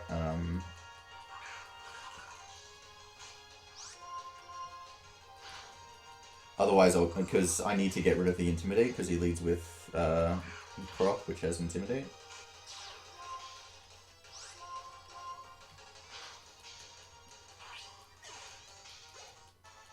Yeah, the Onyx, it's slower than you, which means he uses his speed boosting move, which usually is Rock Polish, but he can use Bulldoze. If he uses Bulldoze, I end up being slower than all of his pokes, and I'm going to have to do some funky backup strats if that happens. But hopefully that just doesn't happen. But so yeah, the reason I was disappointed that I have a level 26 Ducklet is I want this Crop Rock to kill me, but it'll only go for the kill if it knows it can hit it with Crunch. And with a higher level Ducklet, it is more likely that it won't.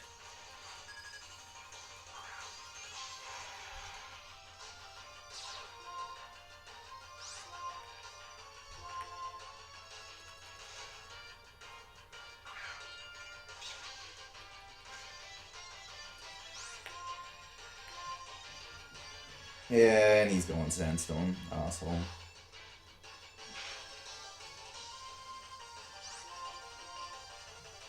There's Crunch.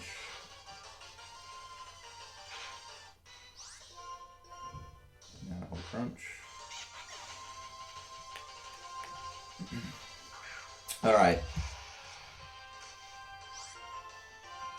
So the Onyx also has Sturdy, so I have to hit it twice. But I'm actually going to lead with 2 Home Claws, even though I want it to go for Rock Polish and be faster than me, which might seem odd. Maybe I should lead with Rock Slide and go for the flinch. But the reason I'm going to do this is this Onyx also has Explosion and can randomly use it.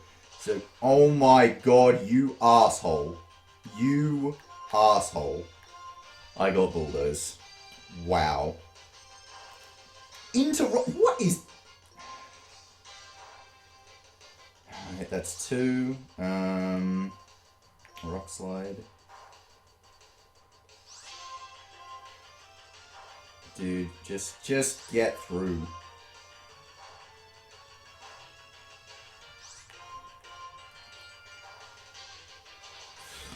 Yeah, perfect fight is he uses Rock Polish and then Explosion, and I get the 2 Home Claws off.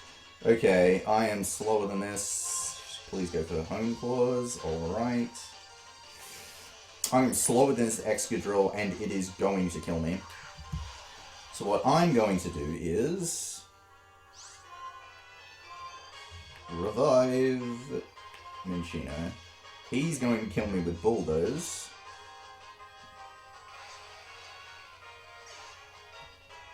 Then I send out Minchino.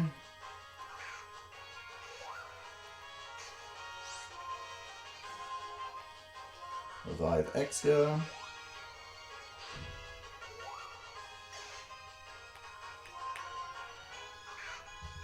Get my speed back. And I shouldn't need the attack boosts to be able to kill this Excadrill because I have such great attack. Good. See you later, Exca. Okay, that was an awful fight, but I played it well so that I didn't die. Getting Bulldoze is incredibly rare from the Onyx.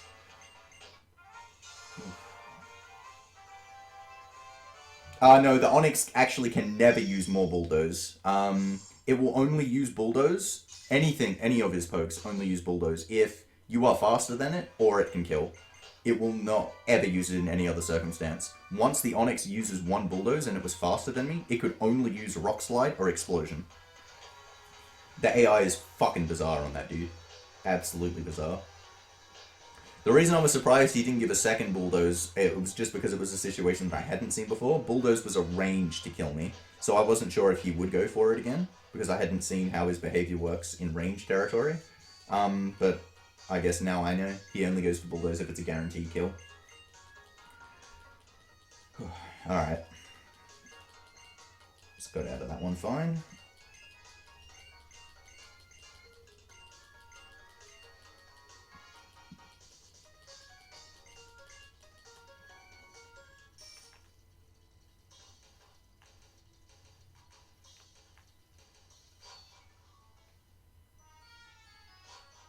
And now into the World Tournament, which was, in my opinion, the greatest addition to this game. World Tournament was absolutely fantastic.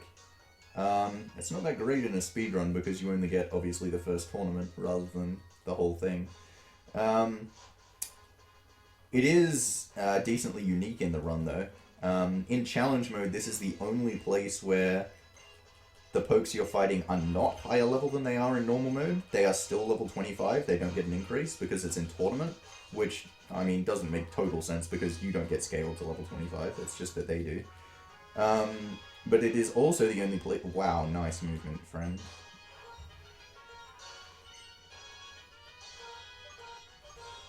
It's also the only place in the run where trainer pokes can be different. The only thing that can actually be different, however, is the abilities. And there are 2 Pokemon where that matters. So it doesn't matter on the Hue fight, the first one. The tournament's scripted, by the way. You always fight the same 3 people. But when you fight Cheren in the second round, his Stoutland can have Intimidate, and it can have Sand Rush. Intimidate, obviously bad. I just have to use Hone Claws if that happens. Colress is much, much worse, though. His Magneton can have Magnet Pull, it can have Sturdy. Sturdy, awful, obviously. Because then it lives, and then the Magneton, its attacking move is Mirror Shot, which can reduce my accuracy. Its non-attacking move is Supersonic. Not fun. I do not want that to happen. It's just 50-50 on both of them. Oh, I also don't get experience in here, because it's a tournament.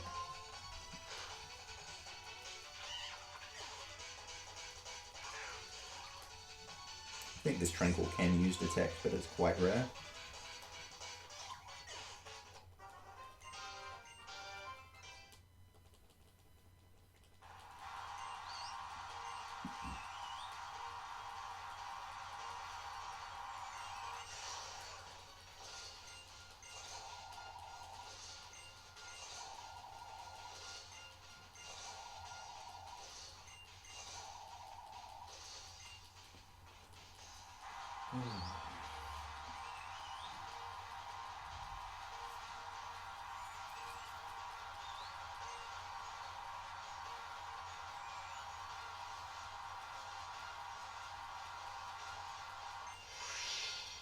Okay, so this is the first one I was talking about.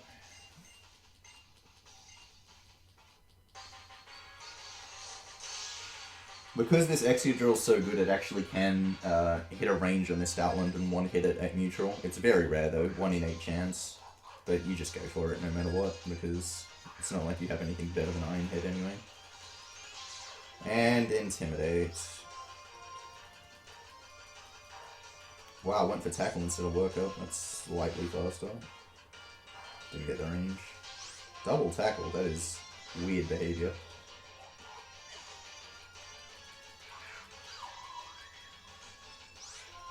The last 2 just die. Well, usually I get one of the abilities to be the one that I want, and not the other one. I would much rather have Intimidate than have Sturdy. Because the Sturdy one can cost several turns, whereas the Intimidate one just costs 1 turn.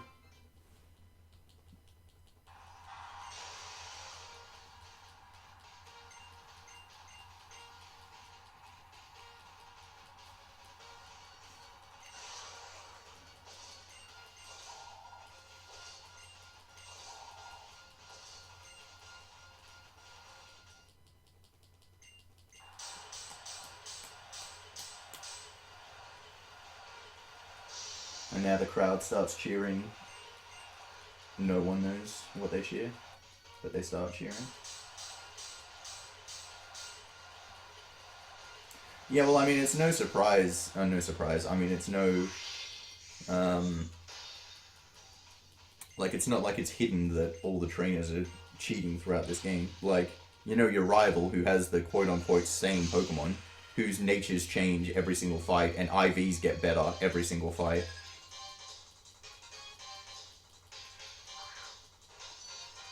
And then, yeah, Cheren, like, right after this, his Stoutland just grows, like, however many levels. And always has Intimidate when you use it in the double battle. Alright, so go the Dig. Hopefully it just doesn't have Sturdy. And it does. Do not. Good.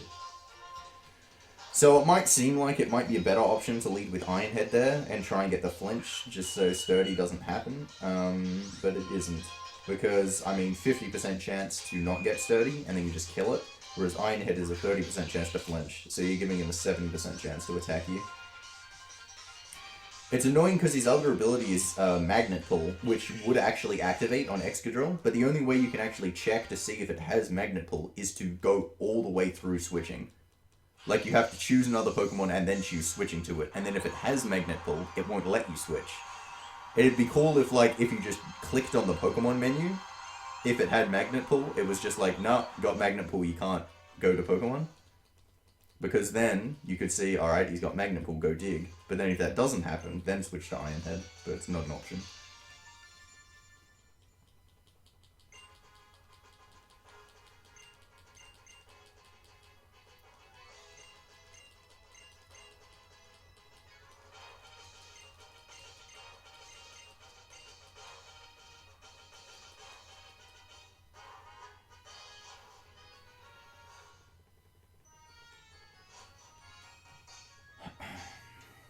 Okay, and now for the first plasma ship. So there are more than a few ranges on this ship as well. But there's nothing like dangerous here at all. Because Excadrill is just a beast.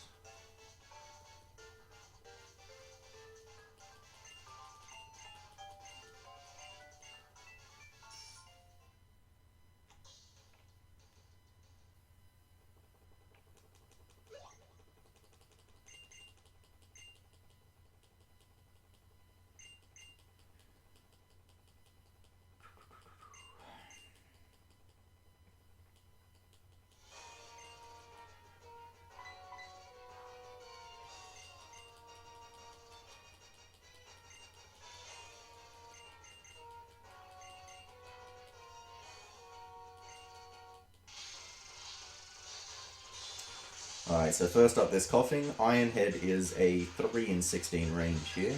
Yeah, 3 in 16. This is one of the fights where the protein helps. So that protein that I used before, like I said, it's not strictly necessary, but it makes a few of the ranges just more likely to hit. Like without protein, this is a 1 in 16, but with the protein, it's 3 in 16. Didn't get the range, but got the flinch, so that's good.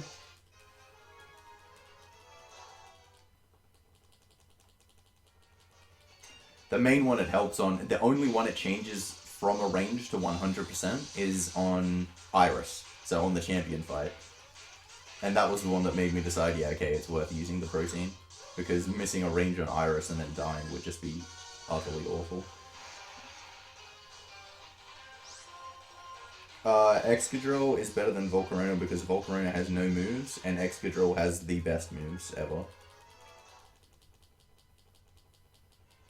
Alright, I don't get to choose which double battle to go to here. I have to start with Cheren.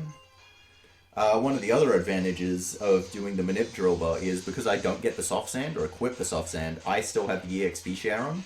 And in these double battles that you do with other NPCs, the experience actually does get split, even though it doesn't show you that experience is going to his Pokemon, because it actually isn't. You're only getting half of the experience. But by having the EXP share on, I get 3/4 of the experience, so I get slightly more in these fights by still having the EXP share on. I missed the Golbat range, and he missed Thunderfang. Oh god, thank god I flinched the Grimer. Wow. That was super unlucky. Missed Golbat range into missed Thunderfang. It's not really going to cost that much time though, because he'll go for strength here and kill one of these dudes.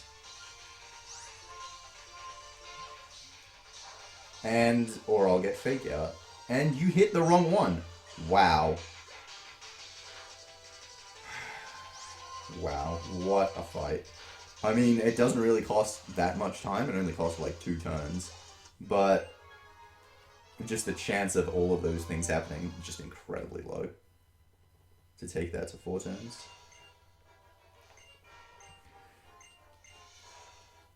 Alright, well hopefully this one makes up for it. I'm going to kill the Grimer because it's got dangerous moves. Hopefully he goes for Water Pulse and potentially kills the Coughing. This one is normally 4 turns, but can be 2.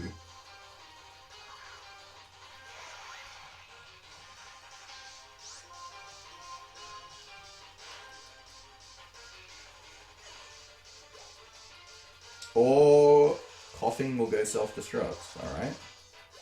He was obviously going revenge on 2 poison types because he's a friend. But that works too. Take out the Watchog. And now I want him to go revenge on Raticate.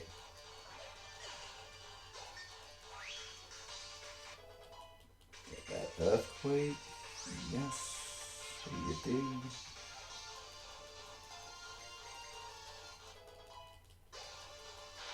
Fury Cutter! What are you doing? Idiot.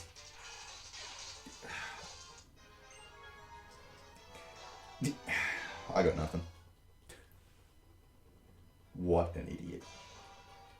Anyway. I could have used Earthquake and taken all the experience there, but it wouldn't have actually helped for anything. Like, killed Dewott and got all the Raticate experience. Yeah, it would have been too little to actually make a difference for anything, so I just would have been wasting time watching Dewott die. Those were very bad double fights. Self-destruct was nice, but Jesus Christ. Partner doing some dumb things.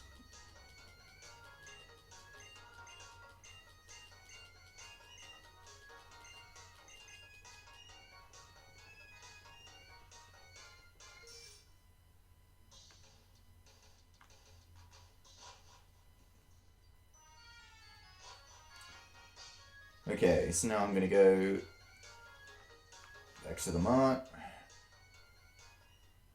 Stock up on healing items, so I won't need any more.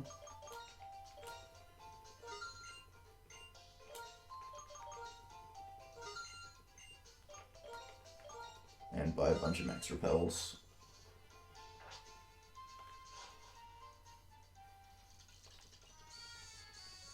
And now we enter a little bit of Spinner Hell.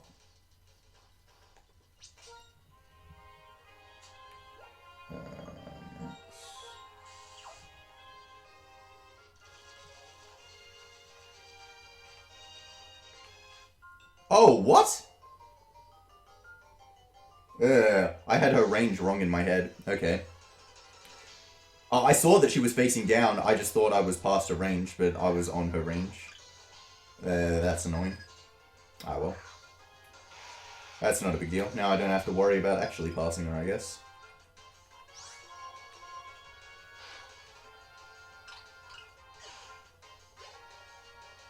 There aren't really any spinners in this game that lose like a huge amount of time because the battle engine is so fast.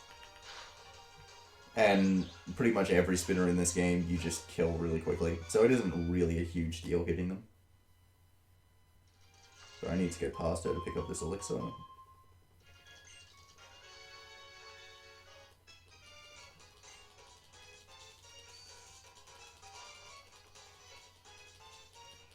Yeah, there's 2 tiles there where I can scooch in between those 2 spinners. And so in my mind, that was the 2 tiles of grass. But it must be the 1 tile of grass and the 1 tile of no grass.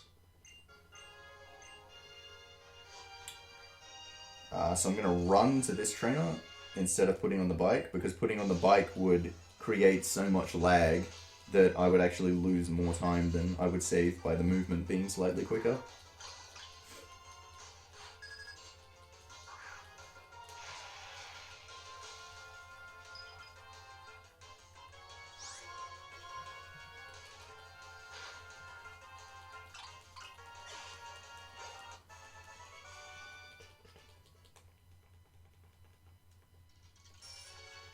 Go.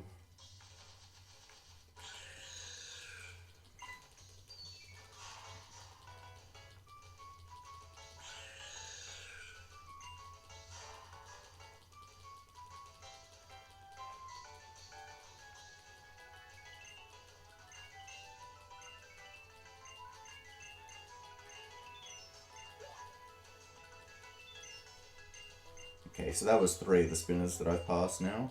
It's just one more. There's 2 more to go actually, I guess, in this segment before I get to Skyla.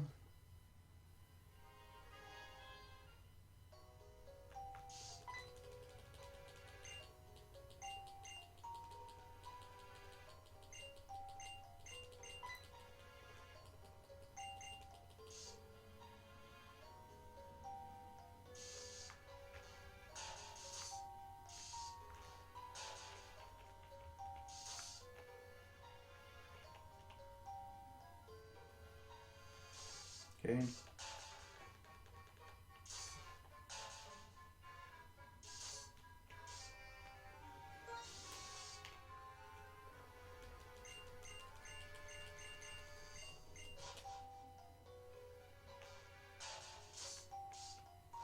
Oh my god. Thank god that wasn't an encounter. I had to go into that dust cloud anyway. I couldn't do anything about skipping that one.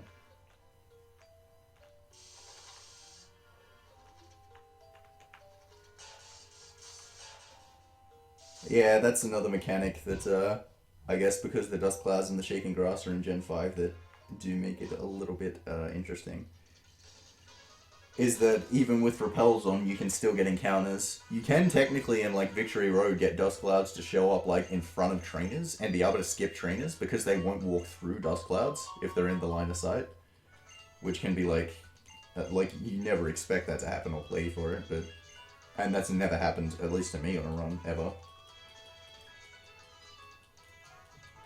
But is just always a really funky possible time save out there.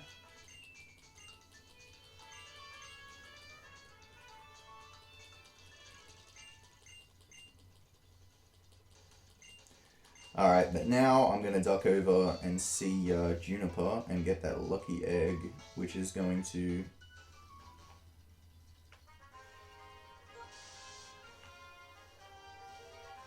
increase the experience that I get. 10.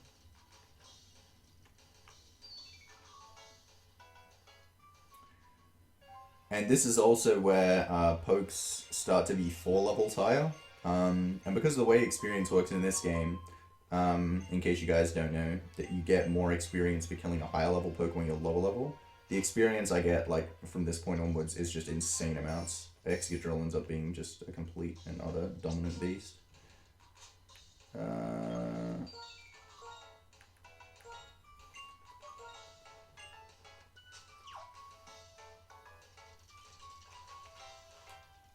Okay, so I'm actually using repels here even though I'm not walking through grass. It's just so I can skip when I do need the repels back on. Hello, go down. Going into the menu. I've got enough repels that I can waste some like that and just save a little bit of time on skipping that menu. Alright, so let's hope I don't mess up this movement in this gym. So I guess when you're playing through this game the first time, you might think, yeah, you're supposed to stop in those green safe spots. But to go through this gym the fastest way, you actually stop in front of the fans a lot more.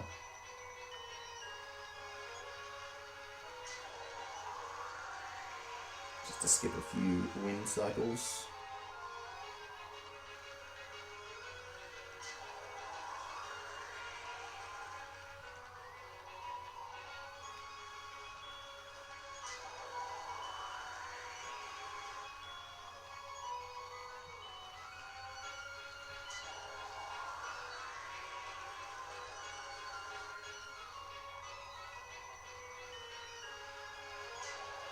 Alright, cool. I'm actually going to save before Skyla, even though she's nowhere near as dangerous as other gym leaders that I face, simply because I use an X speed on her, and so if I die, I will not be able to beat her, because I need to use an X speed on Skyla, because her Swanna outspeeds me, and it has Surf, and just kills me.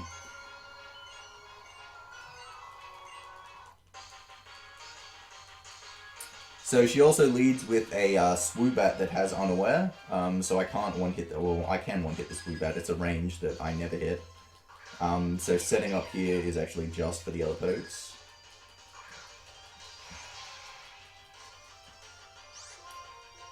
Get the home claws off. Basically, like, I could play really super duper duper safe here, and so the Swoobat could never kill me, but, like, I would have had to heal there. That was a really low range on that critical. I'm really lucky that didn't kill me. I was going to heal after that one anyway, so that critical actually didn't matter. Yeah, didn't get the range. Got the flinch there. I'll just double Iron Head.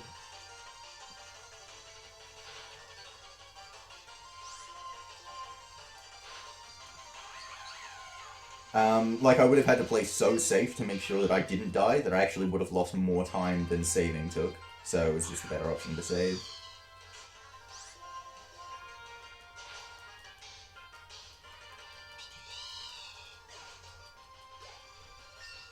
That was the minimum roll that Energy Ball crit could have done, by the way.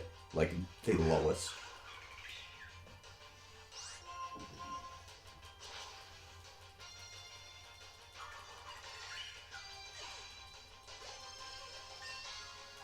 And just look at these levels that I'm getting.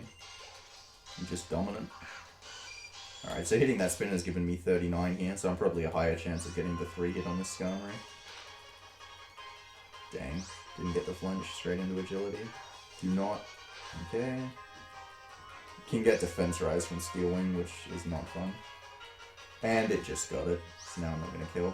Luckily, she's already used her Hyper Potion, so she isn't going to heal there, so missing the range was actually a good thing. Alright.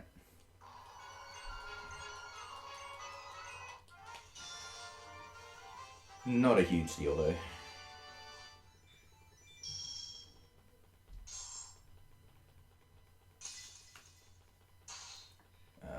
And because I had to heal in that fight, I've definitely got enough health that I don't have to heal before the double battle, which is nice.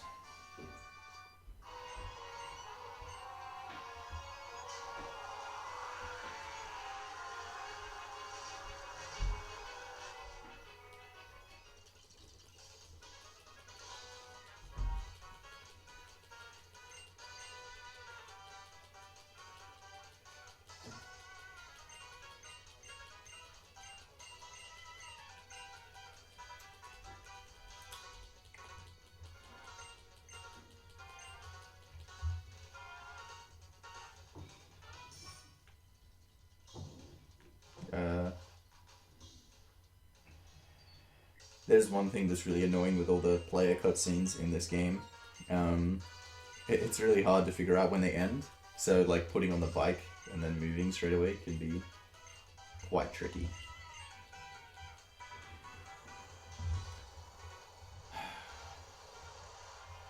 Alright, so I've got to make sure. So if you're holding A, or is it A or B?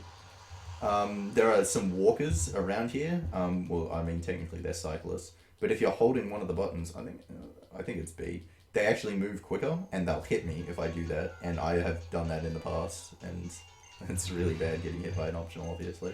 So I have to make sure to not do that. I've also got to make sure to just do the movement correctly so that they don't hit me.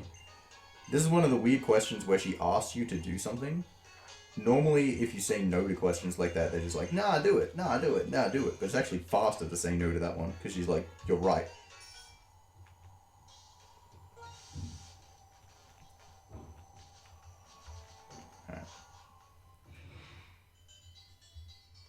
Oh my god, I could have dodged that one technically. I didn't react fast enough. Wow, that is unlucky getting 2 just right in front of me there.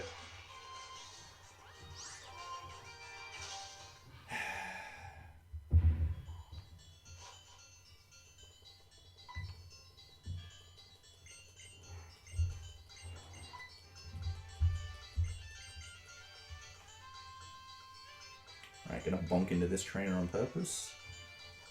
That's gonna delay me just enough so that I can run straight past this trainer.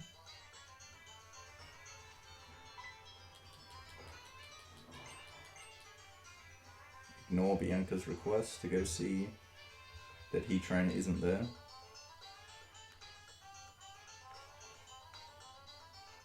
And into this fight. Like, my reaction would have had to been, like, quite good. Because, I mean, you're not thinking about a dust cloud showing up at that point.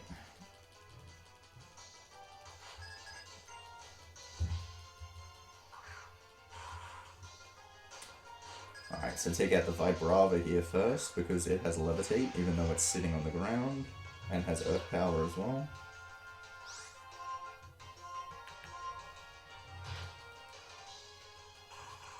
Hopefully Mushana touches Grumpig, so I can kill the Grumpig, and no, got Hypnosis. Alright.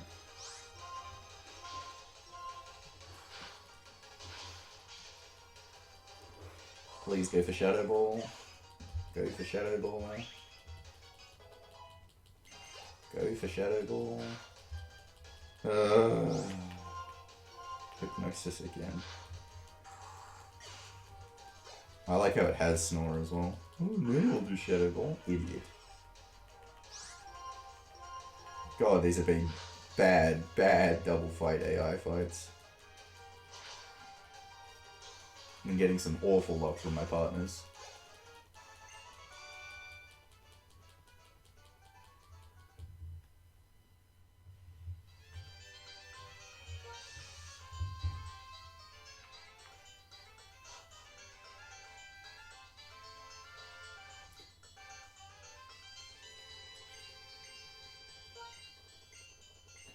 Alright, and now time for Rival 3. Now this fight is actually like...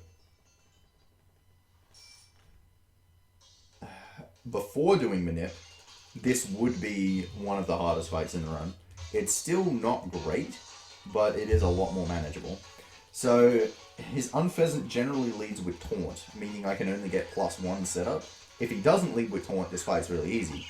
And so hopefully I get the Tech turn 1, and this is just all easy peasy. Oh, nice! See ya. Now I can get to +2. I'll probably go Detect now. Oh wow, that is absolutely perfect. Detect into Taunt into non-Detect. Absolutely perfect. So now that I'm +2, I can just Earthquake and kill this Samurai. Hopefully now he goes for Revenge instead of Aqua Jet. That would just be insanely perfect.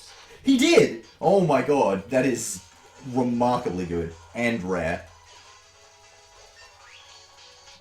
That's just an insanely good fight. See ya, Hone Claws.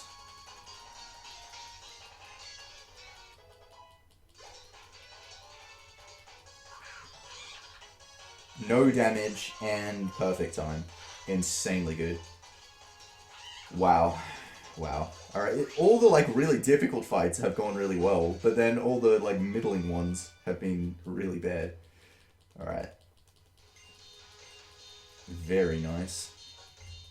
Yeah, you see Taunt like 90% turn 1, and you see Aqua Jet like 90% as well. Let's just have to wait for a touch here for this guy.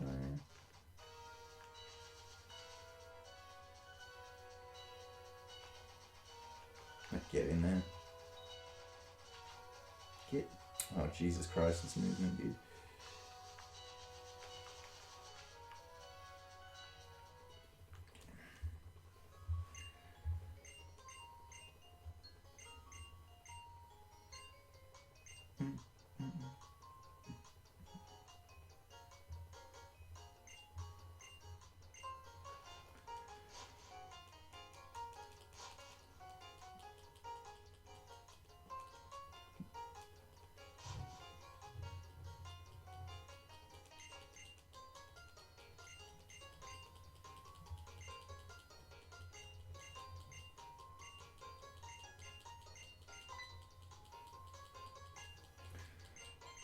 Okay. The thing I really like about this run is like every fight does still matter. Like even if you get like good fights and like the hard ones, like the little ones do still matter like a lot throughout the entire run. So it's not just hope this like 3 fights go well and then get a good time. It's a summation of the entire run.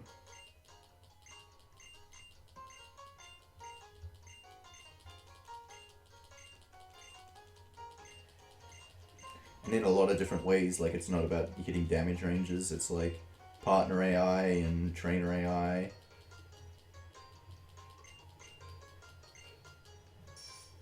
Oh, you're in my way. Alright. Like this fight here, Hugh is almost always a complete idiot in this fight. Like, I expect him to be dumb in this one.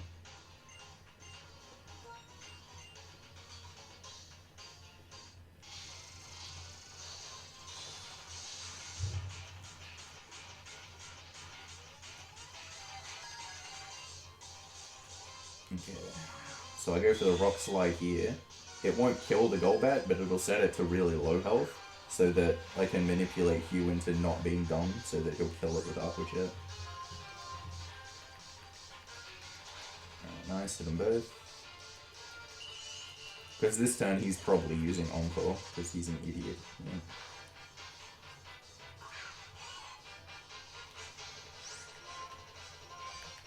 Yeah. Got Sneasel.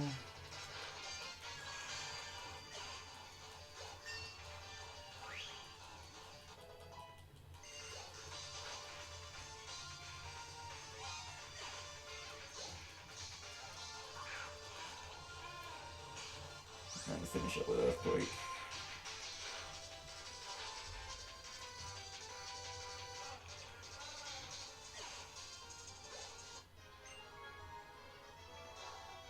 Alright, so there are a few rare candies that I could pick up in this run. The quickest one would be right now.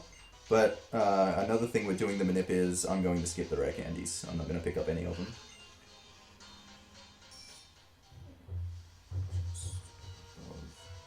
Oh my god, get in there. I've got a center here. The Minchino's going to get in my way. Okay.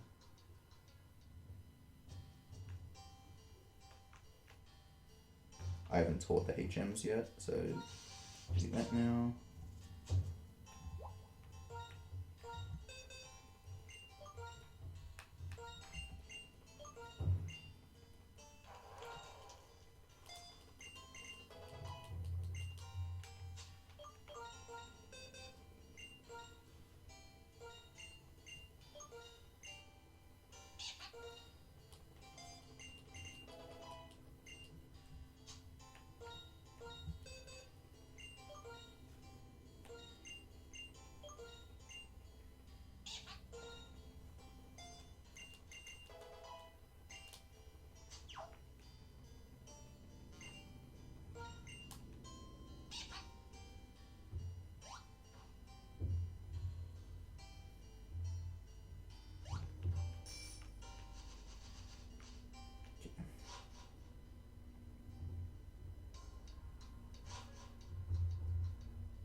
I don't know why they throw such weak Pokemon at you in this game. I mean, I have an Excadrill, so I don't know why they think I need piddling Pokemon, like whatever that was.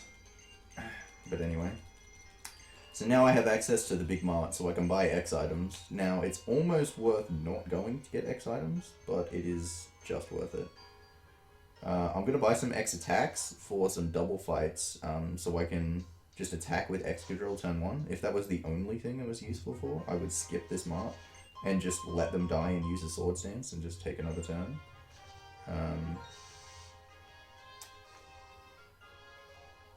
But I do need an X speed for Drayden.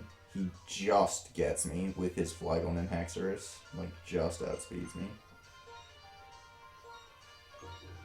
I only need 1, but I'm buying 11 just in case I die. And I'm also going to get a guard spec for Marshall later on, because he uses all attacks that drop my speed, and I do not want that to happen either. So guard spec ends up being better for him also.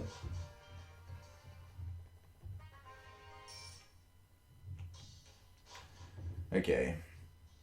And now off to Drayden's gym.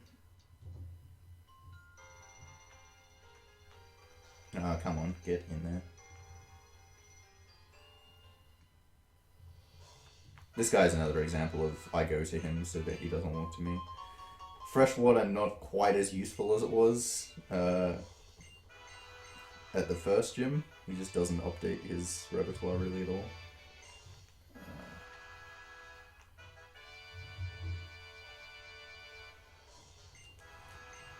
Okay, I think if this guy uses Dragon Dance, it ends up being a speed tie. So hopefully I can just get the flinch. PP is a little bit tight at this section, so I've got to keep a bit of an eye on my Iron Head and Earthquake counts. But as long as I do everything right, it should be fine. I didn't hit any spinners or anything. Went the dance. Beat him. I'm pretty sure that was a tie, so nice to get that.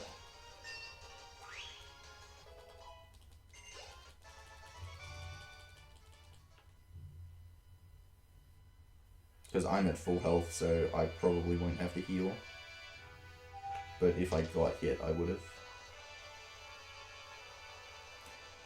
Alright, so here you have an option to fight 2 trainers for both this one and the next fight. It's fast to go for the one on the right on both. This one, basically this guy's attacking, whereas the other guy's defensive, so obviously he's quicker to kill. The other one is triple versus rotation, and as you learned before, triple is way faster, especially now that I have an X-Car. So I'll just pop up a quick sword stance on this guy.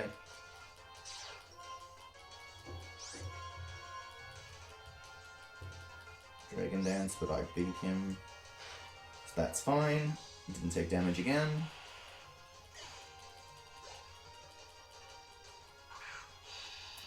Iron Head would kill this, but I'm going to use Earthquake, because I need to use a few Earthquakes to save my Iron Heads.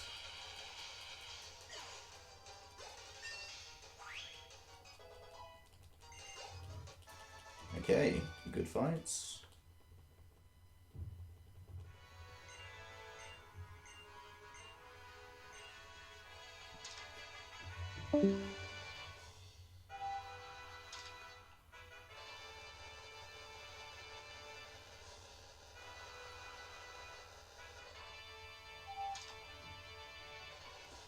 So for this fight, I'm going to switch Excadrill into the second slot.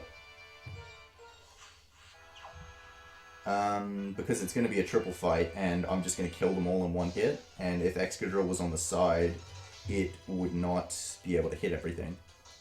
And that obviously would not be good. So it's faster in this fight to switch him into the middle and then switch him back to the front later on.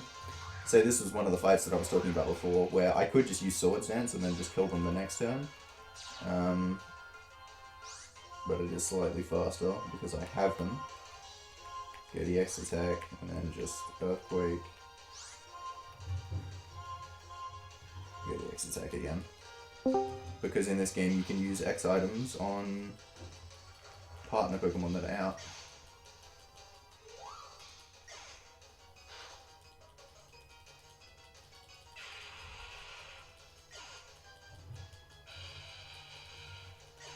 And then just quintuple kill everything else, because X is a beast.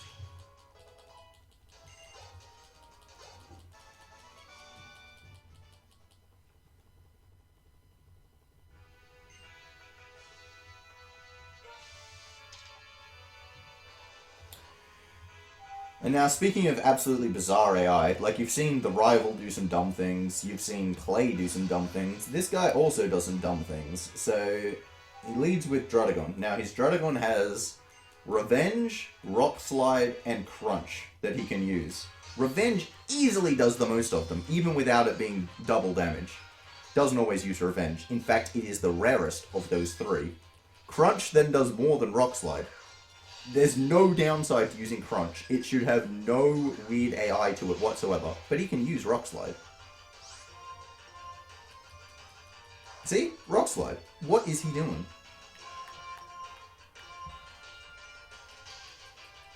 And another Rock Slide, and it missed. That was really nice.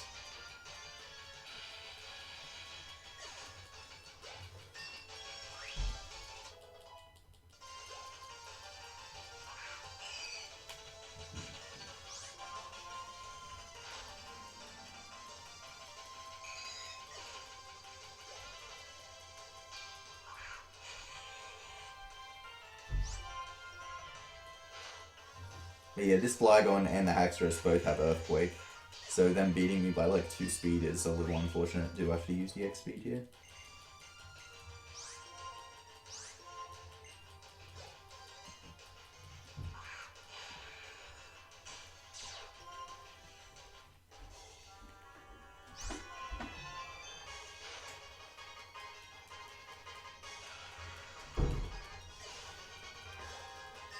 Look at that, 6,000 experience. Just goes in. That was a really nice segment though.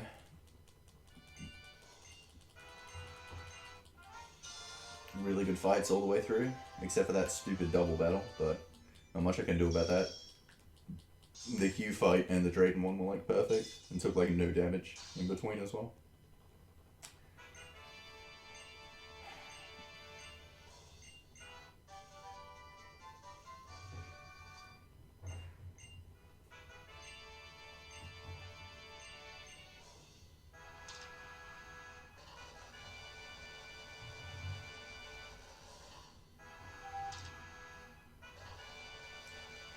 Work our way down, and a little bit of cutscene time here, but it's also where Plasma really start to get their shit together, I guess.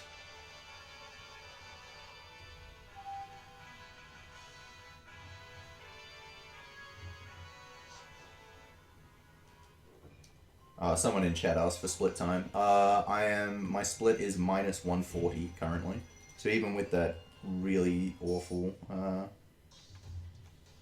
stuff on clay and like hitting that spinner, obviously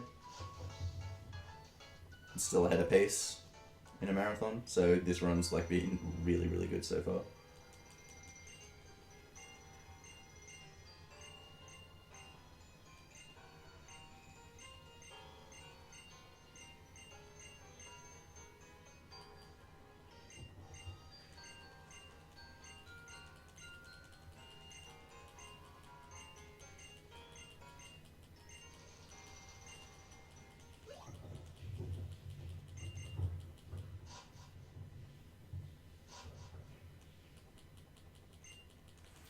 Alright, here we go.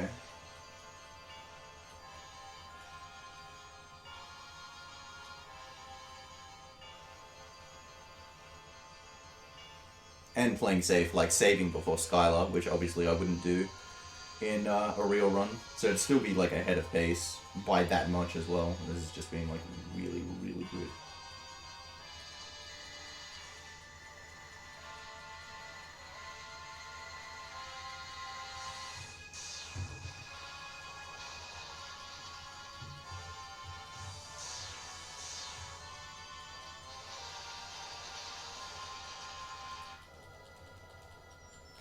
The movement in this place is actually kind of tricky, because the city turns into an ice city, and so there's parts where you're skidding and parts where you're actually moving on the bike and it's different speed.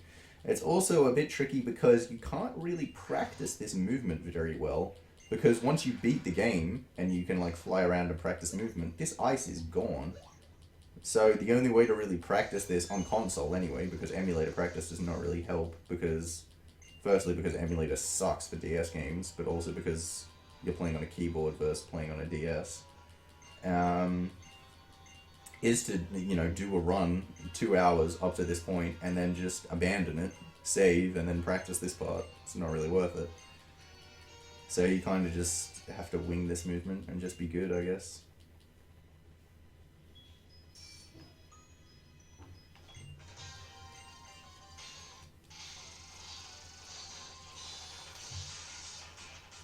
Okay, so there's a few pokes here that Ironhead would kill, but I'm just going to go for Earthquake because I have Earthquakes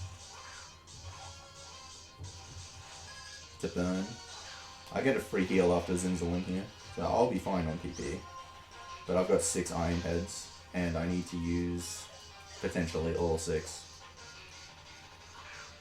If I were to use like Ironhead on that Warchog, for example, I would be screwed if I had to use 2 on Wheezing. Or I would have to use Rock Slide on one of the Crygonals, which is not ideal because Rock Slide can miss. Rather just use the Earthquakes here, obviously.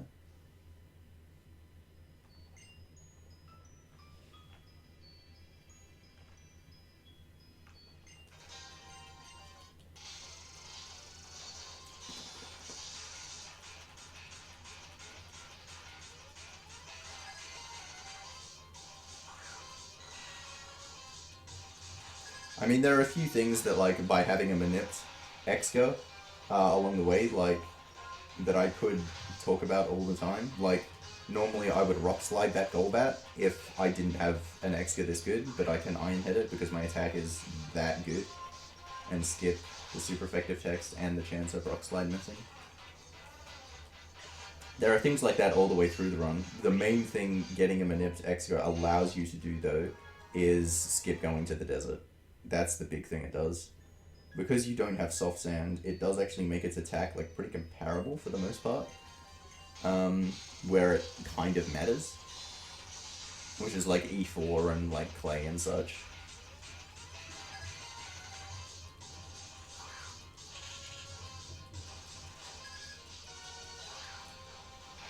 There are little things like that throughout the whole run. Actually, coming up now, like Marlon's gym is actually a lot better with a Manipped one.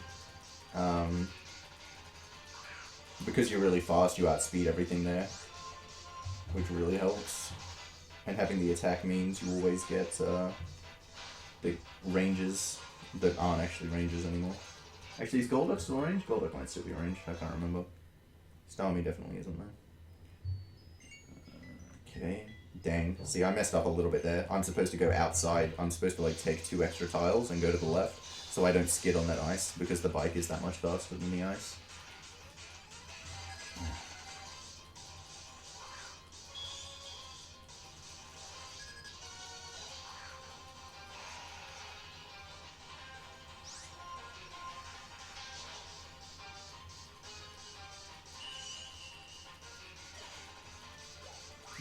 I see a few people in chat talking about easy mode. I mean, first off, no, this is challenge mode, which is the hard mode.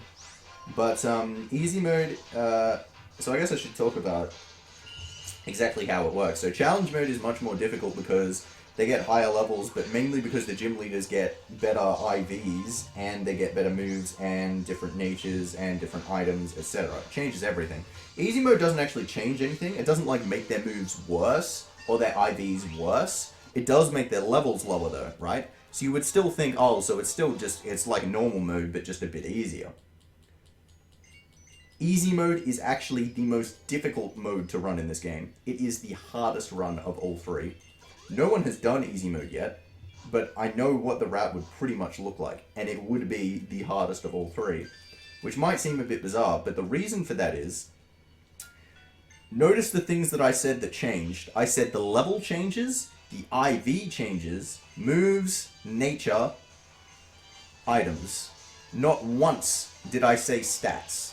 The stats do not change between all 3 modes except for the application of the natures. So if the nature is the same, which in a few cases it actually is, the stats actually do not change. So in easy mode and normal mode, all of the opposing Pokemon actually have exactly the same stats at all times. They do slightly less damage in some/most of the cases later on in the run, because there's a damage, the way the damage formula works is, I forgot to switch back fucking Excadrill to the front. Epic. Well played. That can actually be faster later on, depending on how the Marlon fight goes. If I get a good Marlon fight, that was actually a good thing. We'll see what happens. Yeah, because of the way the damage formula works, they can sometimes do less damage, because you get a damage boost every time your level ends in 3, 5, 8, or 0. So if you have the same stat at level 52 and level 53, at level 53 you still do more damage. But they have exactly the same like defensive stats. So you do the same amount of damage to them, but because they're lower level, you get way less experience. So you're way lower level. So the Pokemon that you have is way worse, and everything they have is almost exactly the same compared to normal.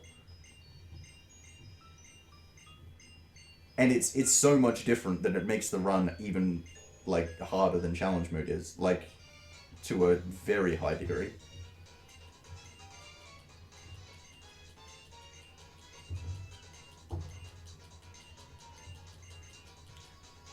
That doesn't necessarily make challenge mode easier. Challenge mode is still harder than normal mode because challenge mode changes so many things that yes, you are higher level. but the things you're fighting aren't just higher level, they're actually much harder to kill.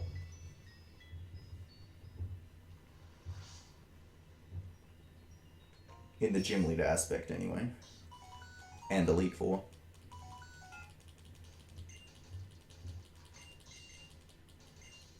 Okay, so I said that could be a good thing if the Marlin fight goes a specific way. That's because there's a double fight on the 3rd plasma ship, where ideally I only want one of my other slaves alive. If Ducklet isn't dead, I kill it before then as well. So if the Marlin fight goes really well, none of my slaves will die. Because I'll just be able to blitz through him. And so then I'll kill Ducklet and only Minchino will be alive, and that's perfect. However, if I get a bad Marlin fight, I'm probably going to have to lose 2 slaves, because that's generally what happens.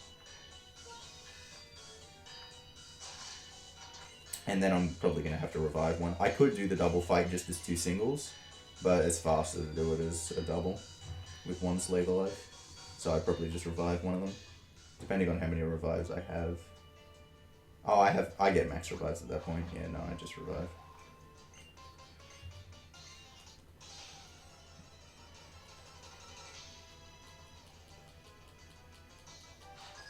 Easy mode is harder casually and for speedrunning.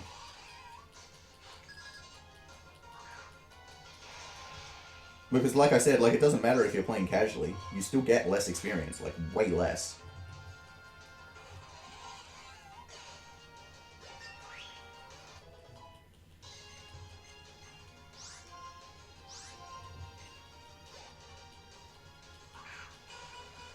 Alright, hopefully now this rock slide. Good.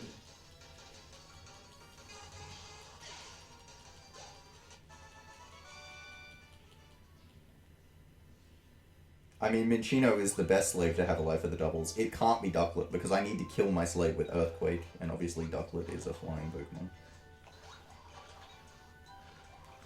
Which is why I kill the Ducklet, regardless. So if Ducklet doesn't die on Marlin, I switch to it against a Weezing, which generally uses Explosion.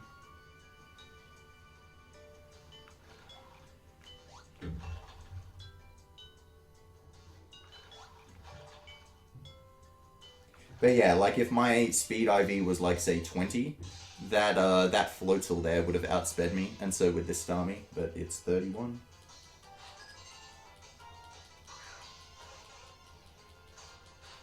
Yeah, Game Freak just straight out trolled you. Yeah, it did. Though, it was also kind of a double troll, because everyone's like, oh man, you have to beat the game to unlock easy mode, how stupid is that? Well, it's actually because easy mode is a lot harder. Which I'm like 100% sure was unintentional, but there you go.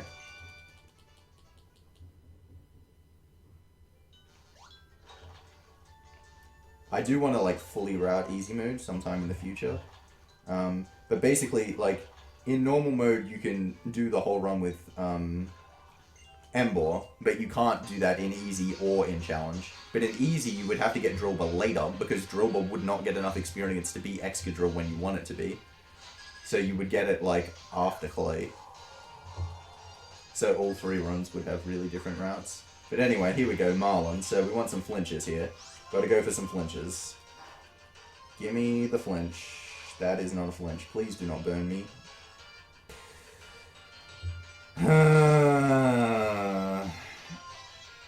Swords Dance, let him kill me.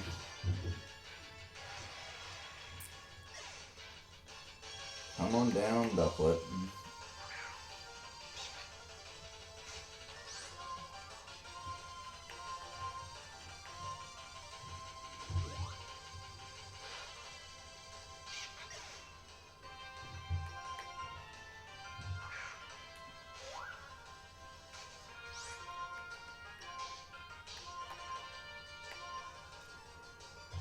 Oh dear.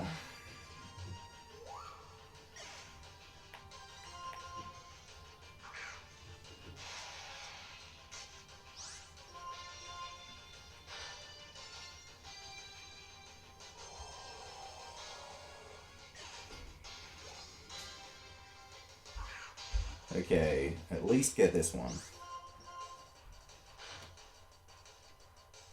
crit.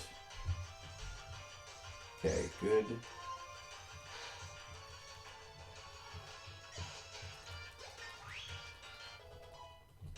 Maybe I should have gone Sword Stance there. No, if I got burned, that just would have been awful. That was the right call. Okay, I'm gonna go for Earthquake on this Jellicent and just try and hit the range. He'll probably scold me, but even if he burns, then I can just kill with Earthquake again. Unless I get Curse Body and burn, which is possible. Oh no. Oh no. No. No. No! I can't win. You've got to be kidding me. That is incredible. Wow. I could have flinched, technically, and then full healed, and then hit the range. Wow. Absolute wow.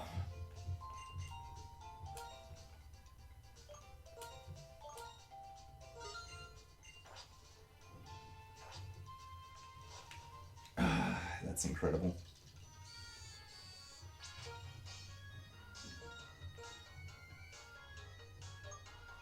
Well, that's unfortunate, and now I'm not going to get WR. There's seriously nothing I could have done differently in that situation. Missed flinch, got burnt, missed range, got cursed body, got burnt, missed flinch. There's nothing I could have done differently.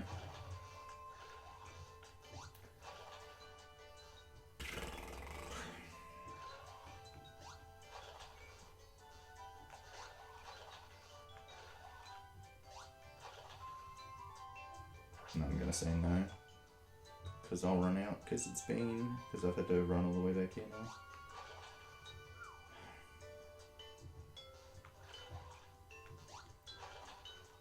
So bought the extra revives in case something stupid like that happens again.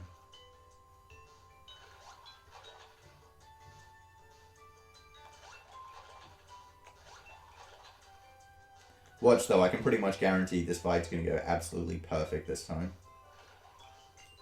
I'll flinch Wailord, I'll get Shell Smash from Caracosta, and then I'll hit the range on Jellicent. Can already see it happening.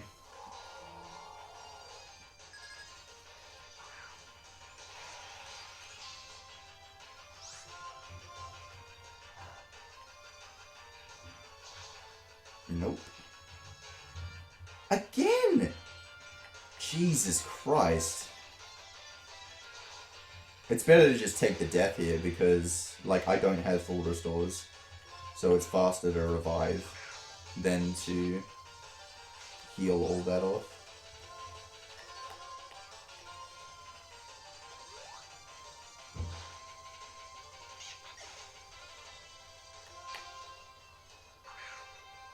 Minchino's slightly better option to send in there.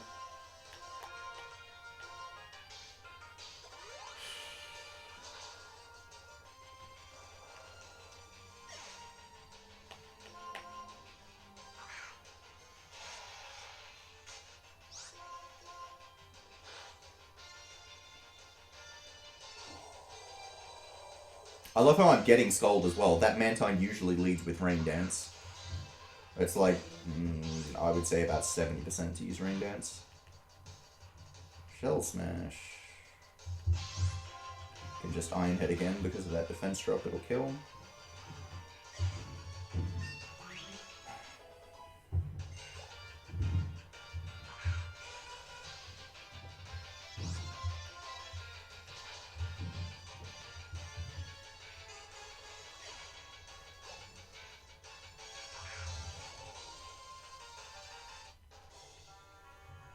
Okay, level 58, I'd be a much higher chance to get this kill. Yeah, see ya. That could have died before as well, but what can you do? So probably lost like, I don't know, maybe 4 minutes or something to that death.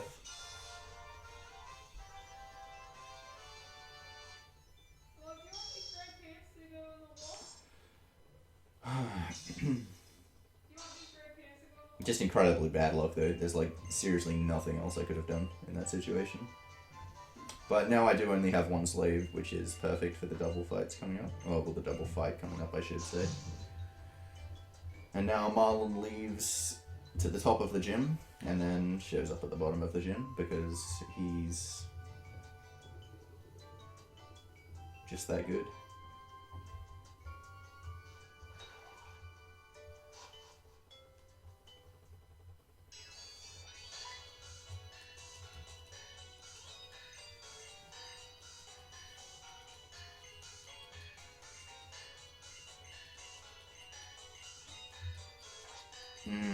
One of my elixirs is probably pointless now as well, because that death restored my PP. But I still need the max elixir, which is the only other one that I get. So I'm probably just going to have a spare elixir pretty much. I didn't put repels back on. Okay. Good thing I remembered.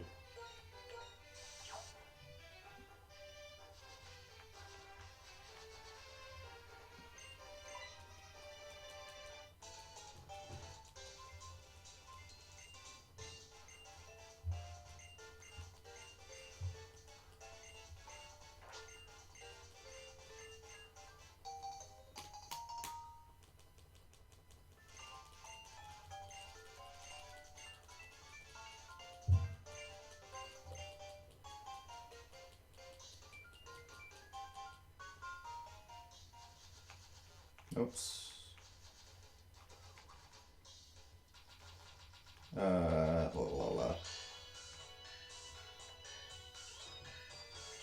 Not great movement there, but whatever. Coming up here, this is technically a spinner, but if she's in the right position so that she hits you, which she is, you actually just can move around her and skip one of the other trainers, so it's not really a spinner. Like, she has 2 Pokemon, the other one has 1, but you save some movement this way. It's almost exactly the same amount of time. And the experience is negligible. I have a lot more experience than I normally would because of that death on Marlon as well. Which might help for a few ranges, but not for anything major. Because all the major things are already planned out.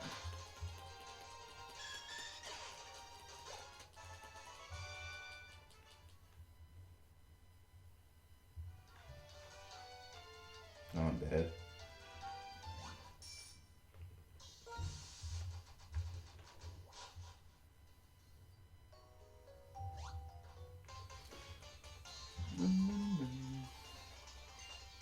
Might help for, say, this one here, the Gligar is a range.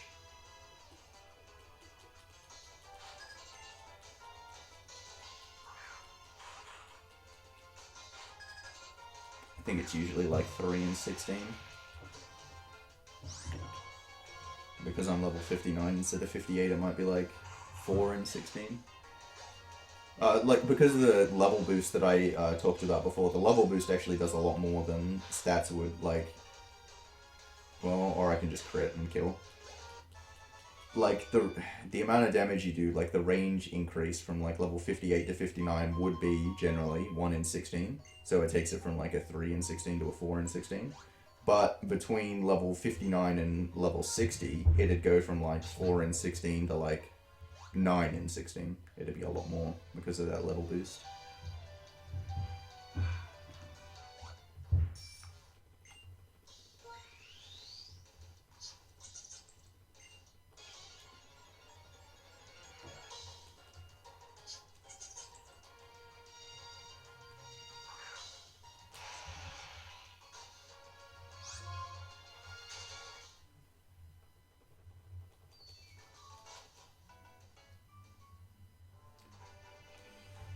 Okay, time for ship 2.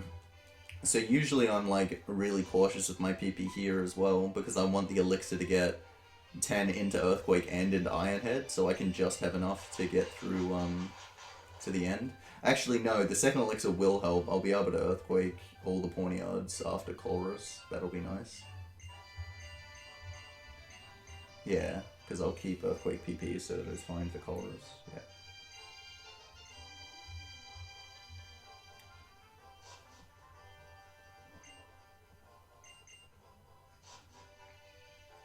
So I'll make up a little bit of that time, which is nice.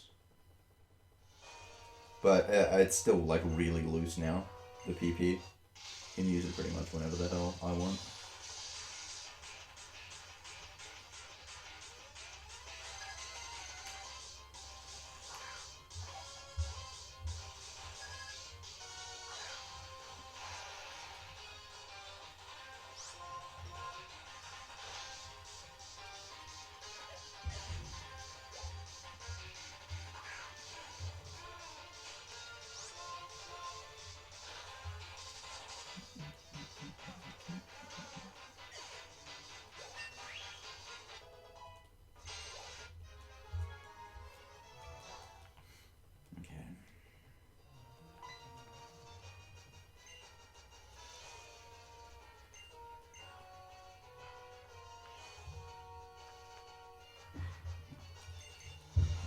Oh, this is one of the other differences between White 2 and Black 2. The second and third plasma ships are done like in reverse order. So in White 2 you have the card key, and then on ship 3 you have the switches, whereas in Black 2 it's the switches and then the card key. And you have to fight, I think, an extra trainer in Black 2 if the ships are done that way. Anyway, alright, so let's see if I can finally get some good partner AI. Go to the Ironhead, kill the Golbat. Come on, Samurai, I believe in you, buddy. Go for Aquajet. No, nothing. But at least that didn't poison.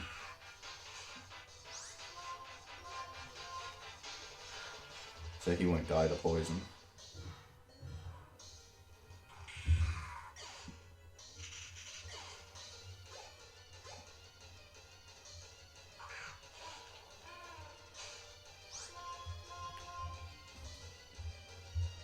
But it is going to force him to Hyper Potion, which is not good.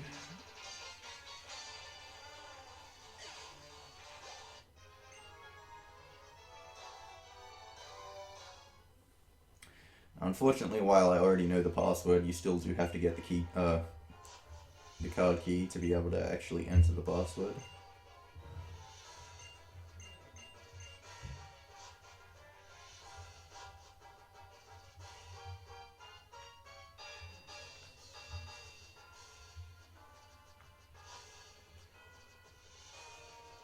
This is where I would normally use the elixir, but I've got enough I can do it a bit later, and then still have Earthquakes for Colress, and then use the elixir after that, and still have enough for the Pawniards.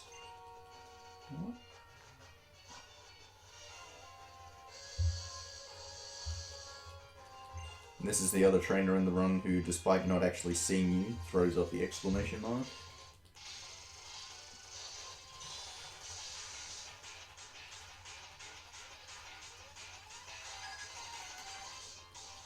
Pawniard is like the worst fucking poke in this run. Like, this trainer uses it and then all of the Shadow Triad use it. It's just such a weak poke that you have to go to Earthquake anyway.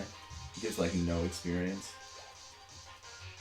It's like the only dull poke that you like really are fighting in the run as well. It just sucks.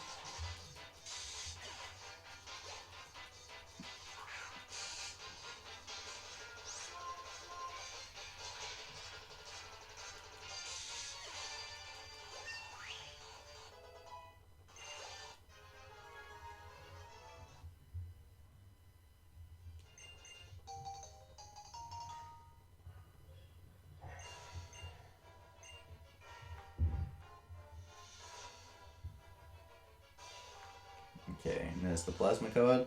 So the password that you have to enter here is actually based off the seed that you hit when you start the game.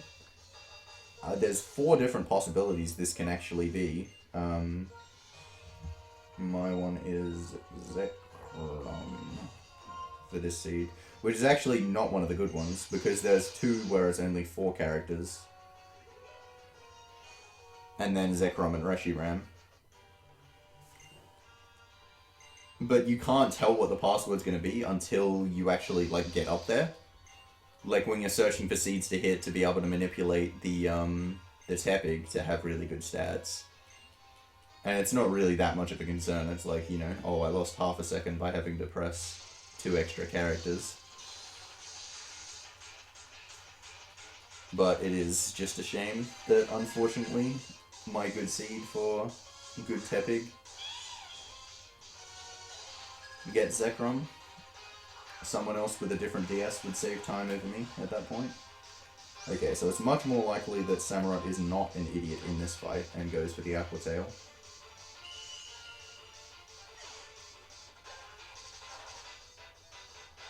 Good boy.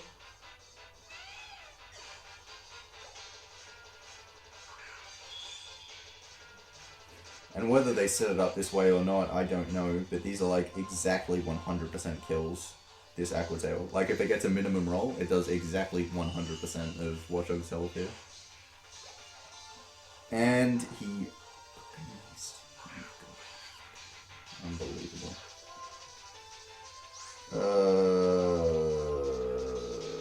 Yeah, it's still alright, call the Earthquake here.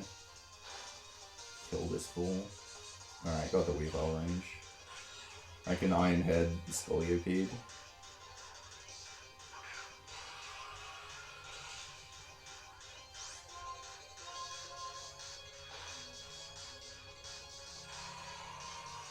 Idiot.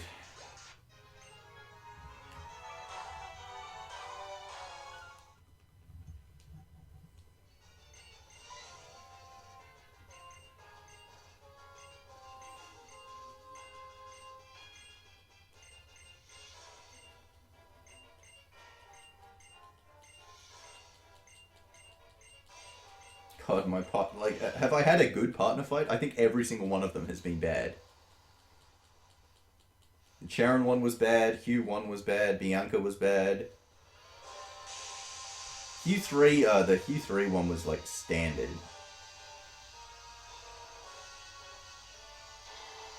But still not good.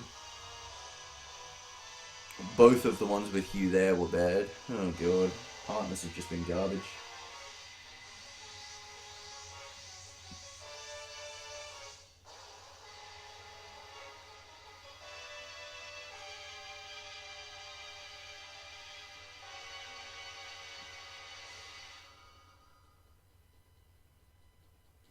Okay, so I'm out of Earthquake, so I'll Elixir now, while I fly back here.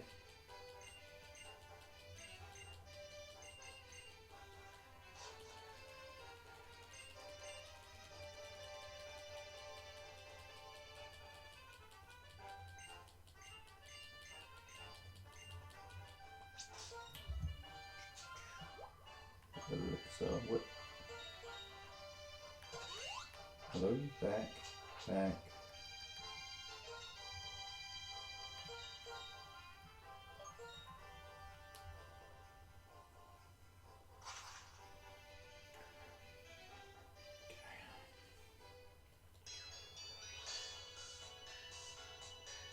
Hello? Get on the goddamn bike. Ugh.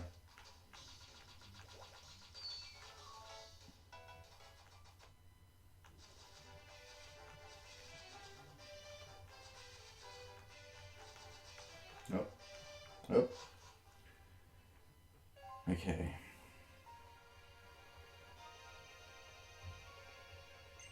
Coming up to the final stretches now, into the final plasma segment here. It is funny how when you beat the 8th gym leader, there's still like an hour of the run left to go in this game. Because there's so much plasma to go on after the 8th gym leader. So what I'm going to do here is I'm going to do something that might look a bit silly. I'm going to take the exit here and then come back in. The reason I'm doing that is... The reason I'm going to do that is I'm going to use an escape rope after this segment, and by doing this, it's flagging this is the last entry point. So when I use an escape rope, I'll come back there instead of all the way to the right.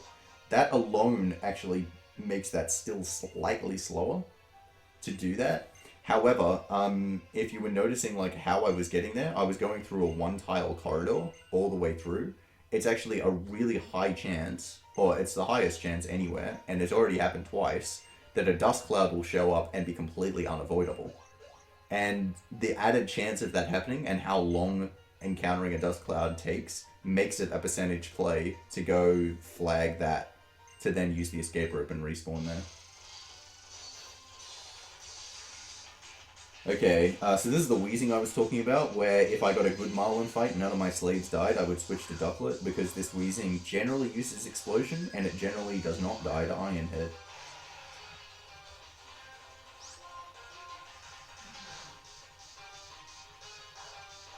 Use double hit.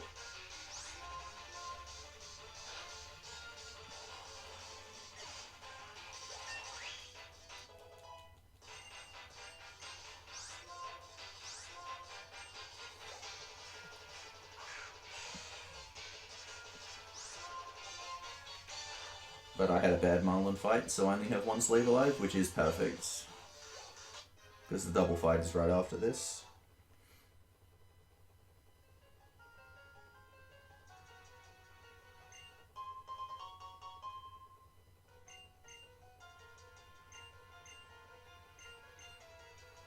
And then get those max revives, which max revives are actually helpful, because it is still quite likely that I am going to die again at some point.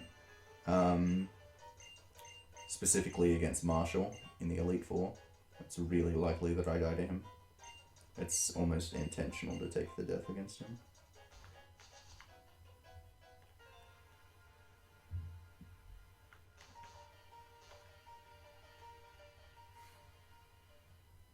Okay, so here's the double fight. So 0 slaves is faster than 1 or 2, obviously, because you don't have to send them out and then kill them.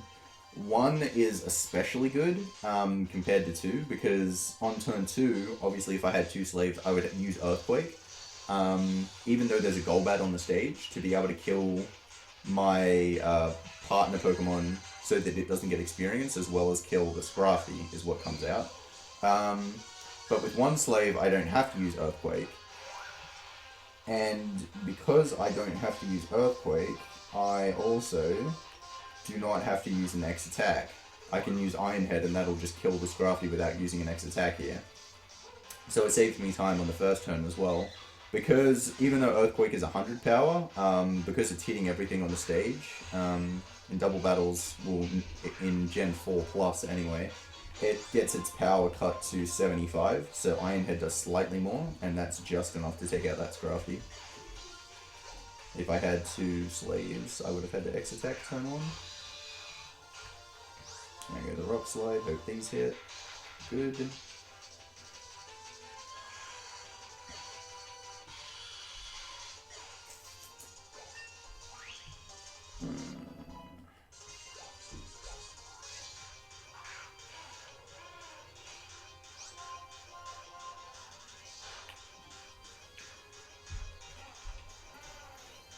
My notes say to heal to 101 plus. I am going to have to heal though, because I'm actually going to get hit before Colress, which is when I do heal. I usually would couple that with the Elixir, which makes healing there not really a big deal, but unfortunately, that's not where the Elixir is going to be used. It's going to be used after Colress. That makes me want to risk just going into Colress without healing. Oh my god. I took that really slow because I've hit that that optional so many times in the past. Oh. Got past that spinner. Hello? Way to pay attention.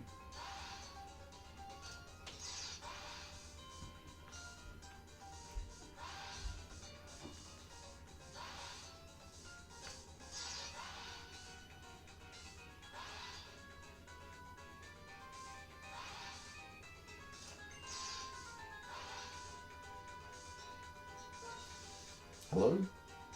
Pressing the buttons.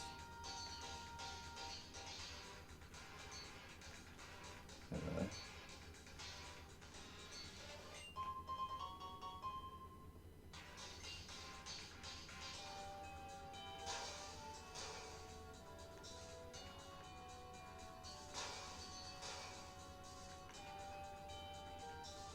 You're within like one tile of hitting so many trainers there, but you don't have to hit any of them. Except for the spinner. Well, I mean, you don't have to hit the spinner, but there's nothing you can do if the spinner does hit you. Okay. Yeah, Zinzalin. Unfortunately, Ice Shard is Weavile's best attack against you, so he does use it. So you always do get hit. Because all its other attacks are not very effective.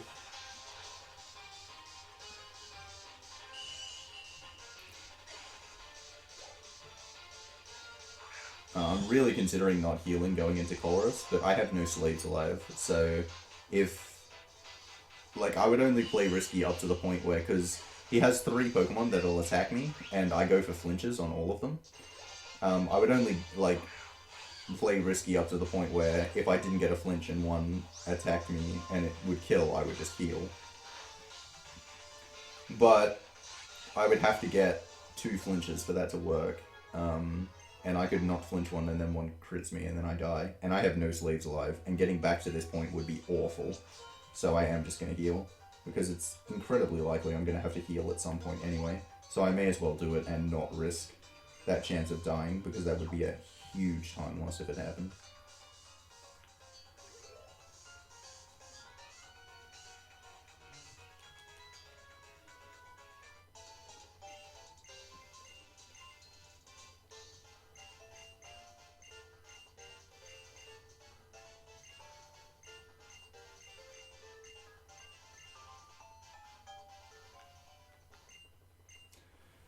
Everyone's favorite music.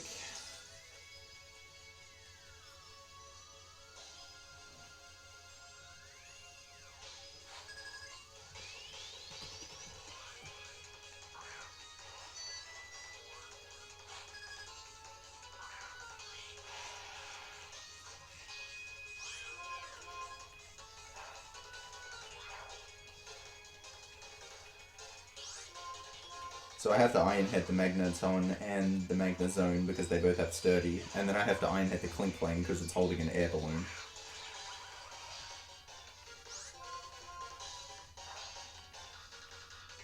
Critical hit, not useful. Not useful at all.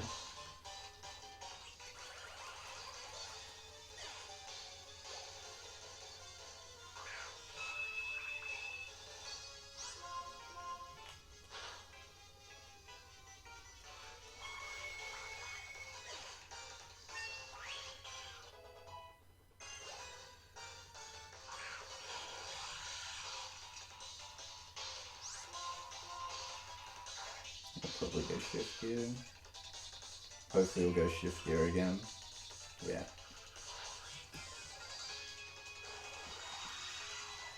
So even though I took less than 66 damage, that Klinkling would have attacked if I was in kill range there. So healing also does save a little bit of time on that Klinkling, because getting hit takes more time.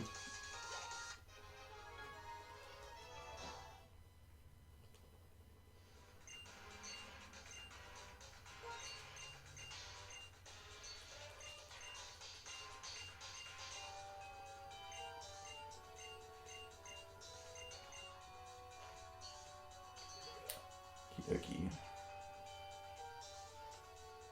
We're getting towards the end of Plasma now.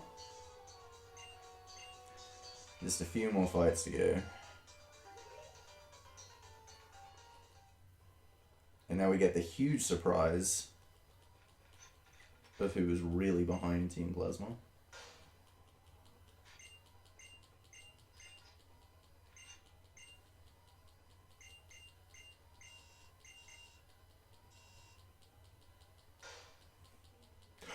I did an elixir. I did an elixir. I did an elixir. I'm such an idiot. How many earthquakes do I have? I think I only have 1. So I'm actually not going to be able to earthquake one of the Pawniards. I'm such an idiot. Maybe I'll just elixir during the fight. Oh, would that even be better? No, it wouldn't. Oh, yes it would. Yes it would. I'll elixir during, if that's the case. I think I still have at least 1. So I can still earthquake this one.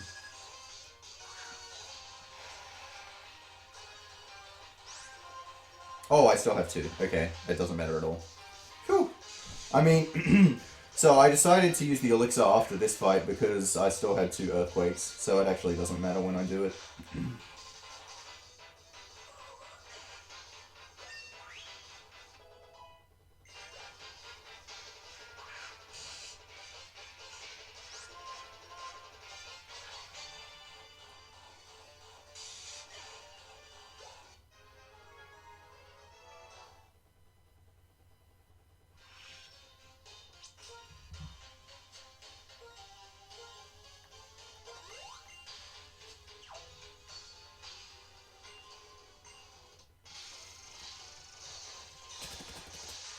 So usually, because you use 5 Earthquakes on Colress, and then there's 6 Pawniards here, you have to use either 2 Iron Heads or 2 Rock Slides to kill one.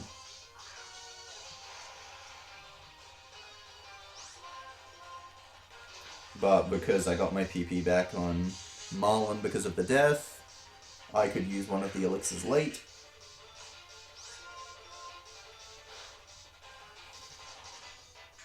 So that I have enough Earthquakes for all of them.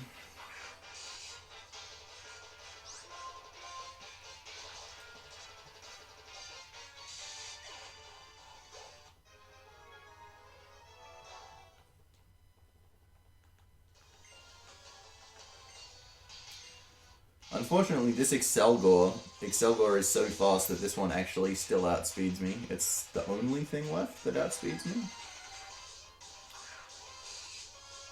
And it generally actually uses me first, so it steals my move, and my move is Iron Head or Rock Slide, both of which can make me flinch, so he can waste a little bit of time doing dumb things with that. He can use Giga Drain. Okay, it didn't get the flinch.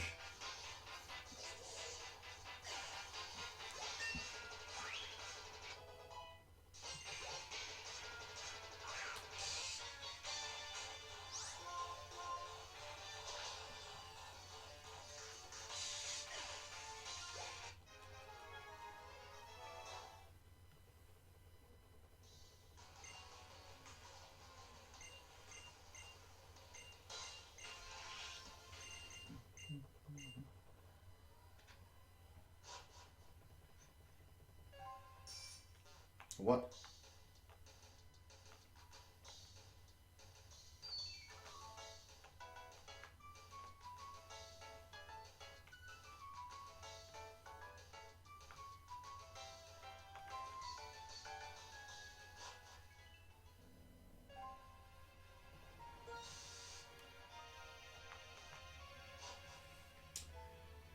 Okay, here we go. Now we get the true cutscene time.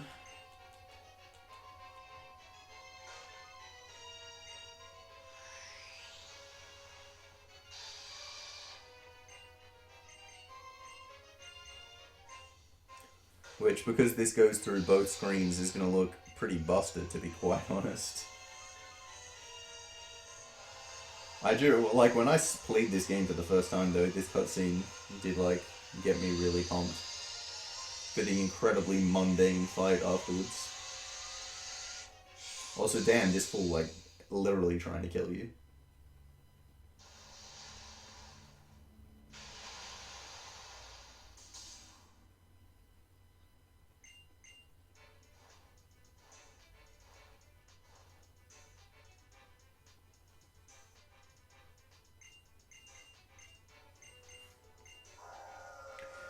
And this fight is, like, the fight with Kyurem is actually, like, kind of dumb in a run because it's a wild Pokemon. So, like, every trainer Pokemon always has the same stats. Always. But because the Kyurem is a wild Pokemon, it doesn't. Everything varies. So, instead of just having, like, a damage range, you also have a stat range.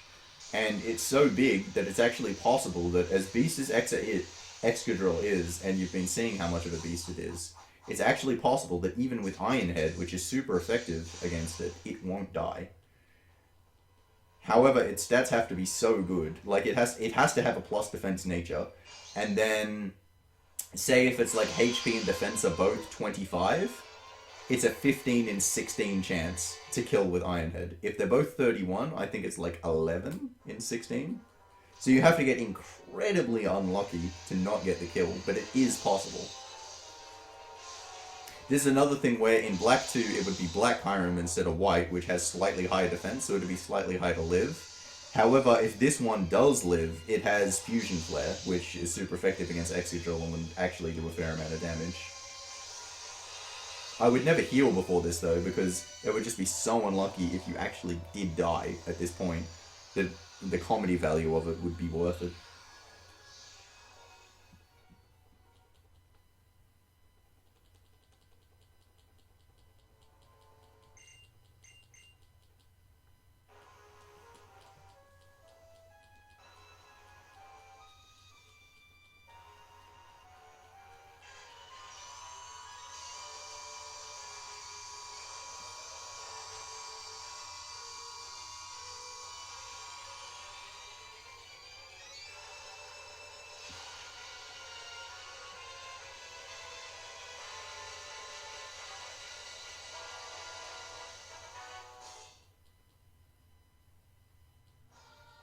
And yeah, like I said, all your slaves are dead, so if you do, like, if Exca did fall here, you would have to make your way all the way back to this point. One thing that I have done in the past is forget that I have to keep an Iron Head and not have an Iron Head for this guy, and then have him kill me, because Roxie doesn't kill. And then had to make my way all the way back here. It takes a long time.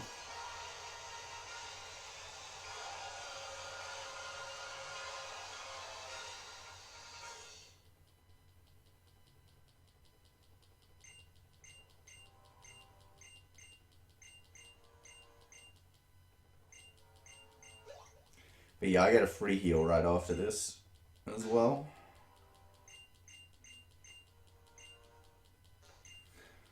I've been talking about tight PP as well. The segment after this, which is the last one, really, is the tightest for PP throughout the run. There's like 4 spinners after this, and I use 10 Earthquakes and 14 out of 15 Iron Heads in my perfect route that hits no spinners. So I really don't have any to burn at all. So hopefully we can start out well with Ghetsis here. His Confronting actually has Protect. So I want him to use it turn 1 so that he won't use it turn 2, because I use a Swords Dance here.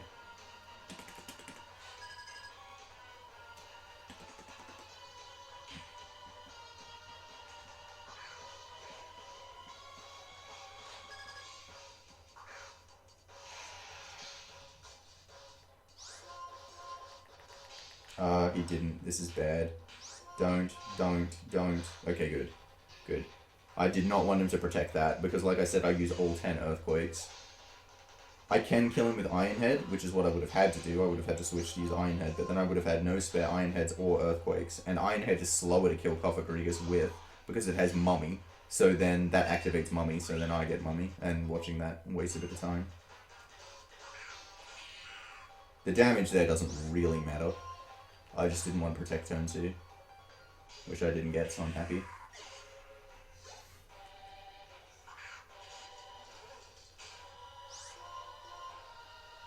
Dang, I missed the rock slide. You've got to be kidding me. Ugh. Okay, that health matters. And that was time as well. That sucks.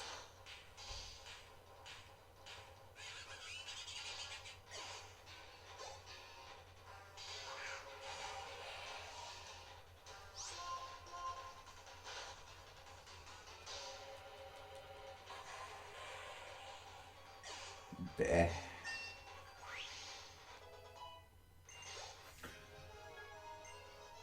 If only Excadrill had Mold Breaker, and Mold Breaker wasn't really slow and get announced every time. And all those Levitate mons would just fall down. At least Flamethrower didn't burn me like Skull did.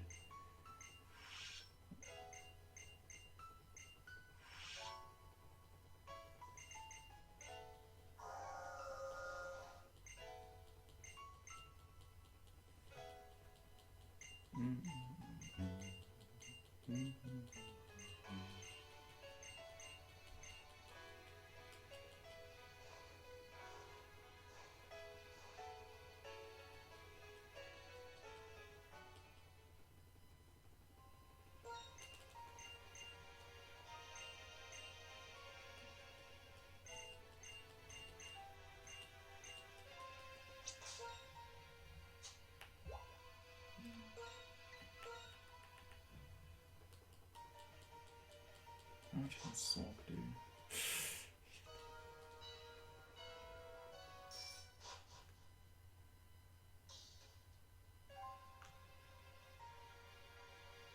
Okay, now off to Victory Road. And this is where the spinners begin. Pretty much straight away.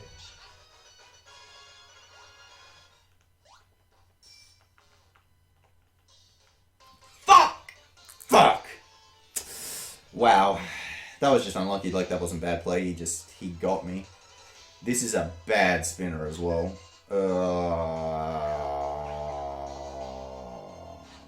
How should I play this? How should I play this? I'm going to Swords Dance. He's almost certainly going to switch.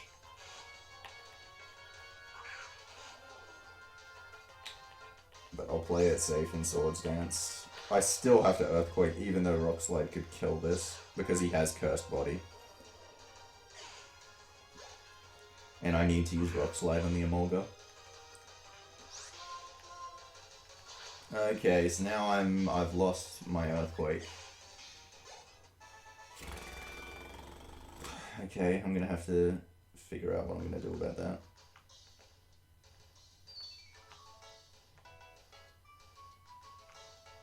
Get in there. Okay, so I guess I'm gonna have to max Elixir before Marshall.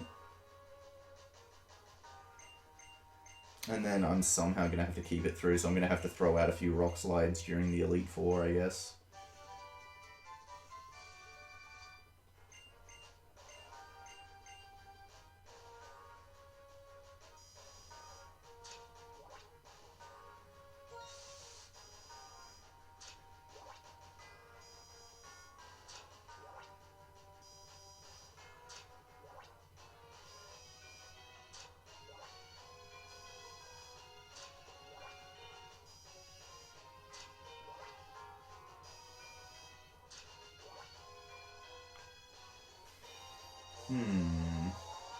I'm probably going to have to heal before Marshall anyway, so it might not be that bad as long as I hit all the Rock Slides.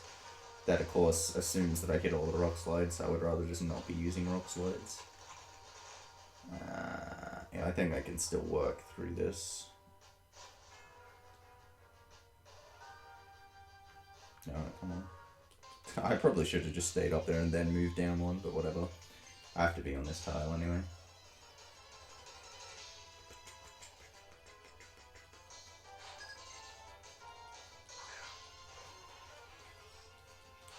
So go a Swords Dance here because I can't kill the Clay Doll without one, and I'm still going to use Rock Slide to kill this Drifblim, even though I could use Iron Head because the Drifblim has Aftermath. And Rock Slide doesn't activate Aftermath.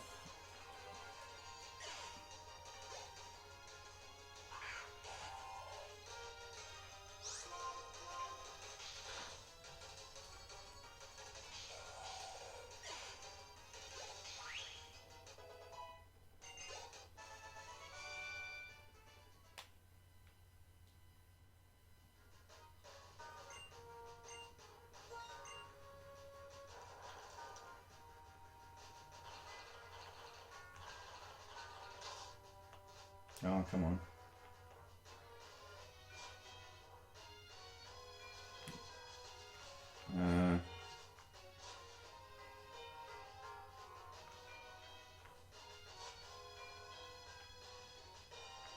Cool. Got past that spinner really quickly. He generally does take a long time because he's facing down, which is the first way you want to pass, but he moves pretty quickly. That was nice. So at least I got past those two spinners.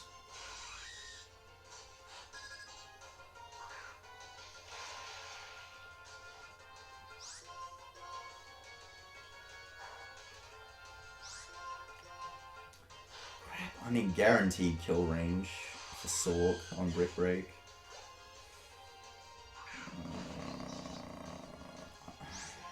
God damn it, missing that Rock Slide on the Electros. I'm not sure what to do. Spin, spin.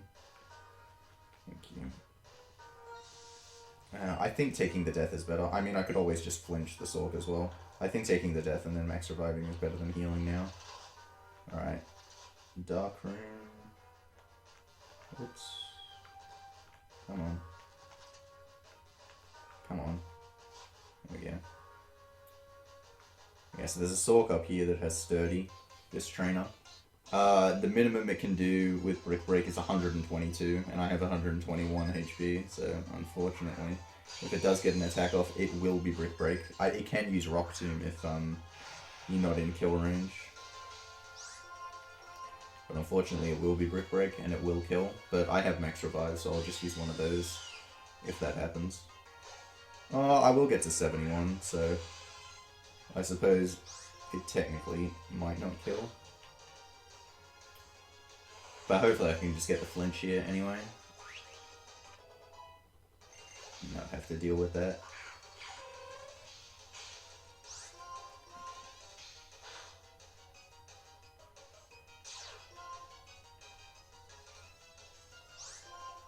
Okay. Wow. So that level up, because it made Brick Break and not kill, made it so Brick Break wasn't a guaranteed attack. Went for bulk up instead, which is perfect. I forgot I could use bulk up. As soon as he used it, I remembered. I forgot that was an option. Perfect. Alright. So now I'll just heal before Marshall, which is when I'm going to have to use the max elixir, so that'll work out nicely. And then healing to full before Marshall isn't something that I usually do, but because I will do it, it'll mean I'm way less chance of dying to him. Because similar thing is going to happen. His last Pokemon is Sork, which has Sturdy, and I go for the flinch. Usually uses Brick Break and kills, but I might have so much health. I usually only care about being able to set up on the throw. But because I'm going to have max health, because I don't have certain health to set up on the throw, might be enough to survive a Brick Break if I get Rock Tombs from throw instead of Bulldoze. Get in the door.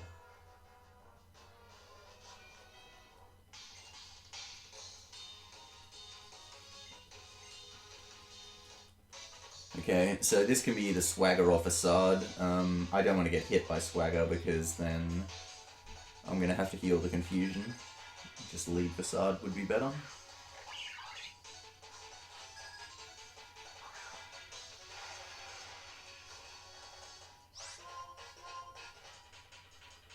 Nice.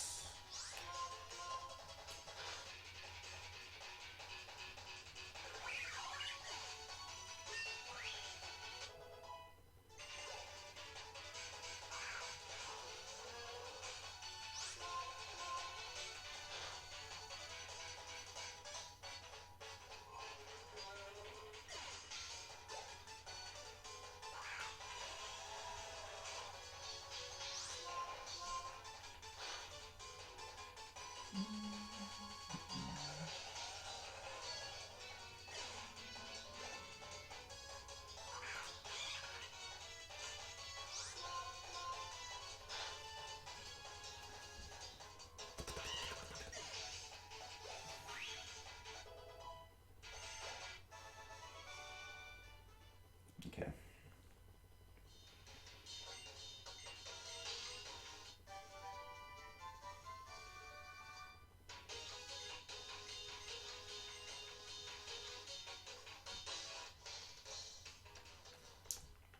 Again.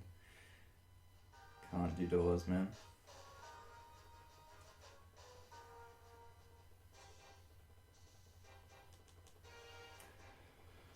Okay, so throw has two attacks that it can use. It can either use Rock Tomb or Bulldoze, and as you've learnt before, they have weird AI, so he can just use Rock Tomb, even though Bulldoze does way more. He also has Storm Throw.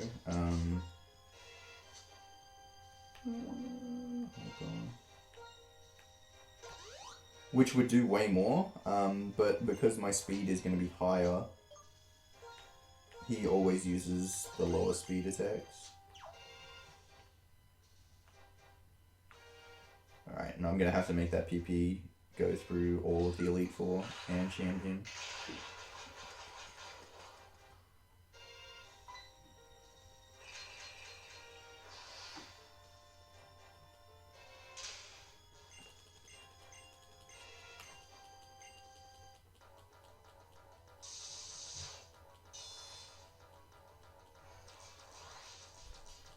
Hopefully I still just get Rock Tomb, because like I said, if I get, I think at least one, I'll be able to survive against his Sork, so I won't have to switch out and revive back up. So here's the guard spec, so that my speed doesn't get reduced.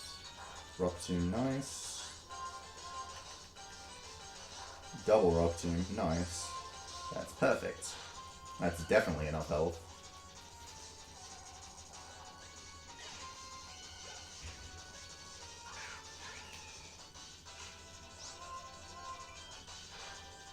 So I can't let my speed drop against him because otherwise this Mian, like everything would outspeed me. But the Mian Shao being the important one because it has high jump kick, which just hurts.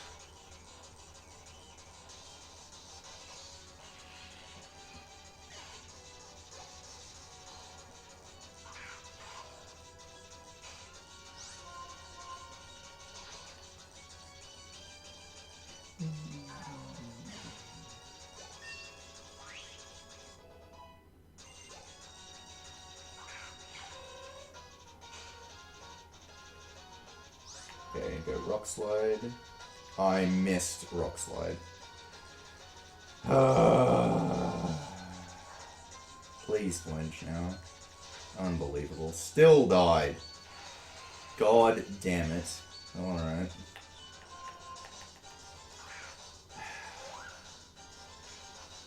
So I have to use Rock Slide there because if I use Iron Head, it activates Sturdy and then he's on 1 health, so he just heals him back up.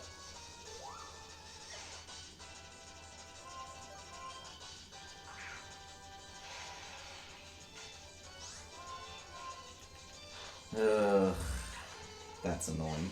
I probably would have had to heal at some point. Actually, if I had just gotten the flinch turn 1, I wouldn't have had to, would I? Unfortunate, but not much I can do about that. And it's not that big a time loss. Alright, off to Grimsley.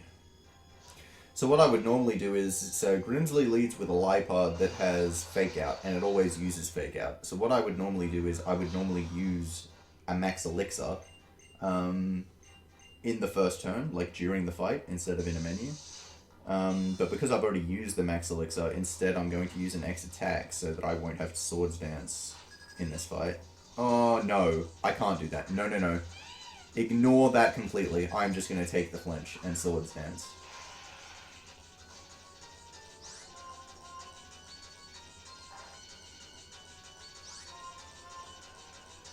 Thank God I remembered. If I'd done that, I would have run out of Earthquake PP. Okay. Hit that Rock Slide at least. That's one of the ones I have to try and make up Iron Head PP now. Whew. I'm really happy I remembered that. I definitely would have run out of Earthquakes.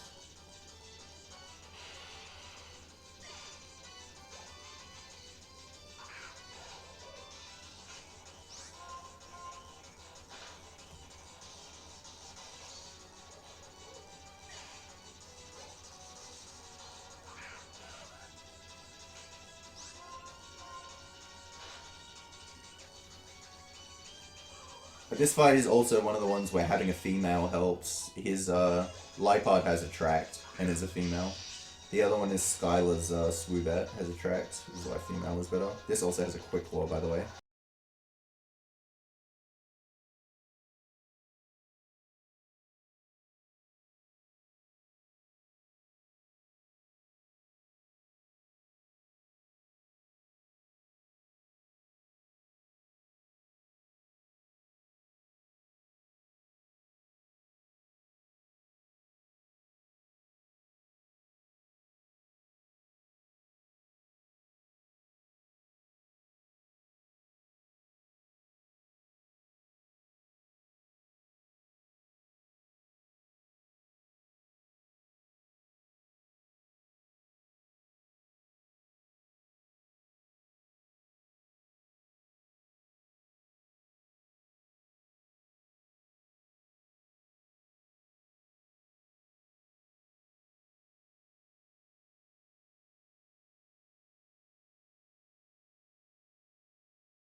really nice fight.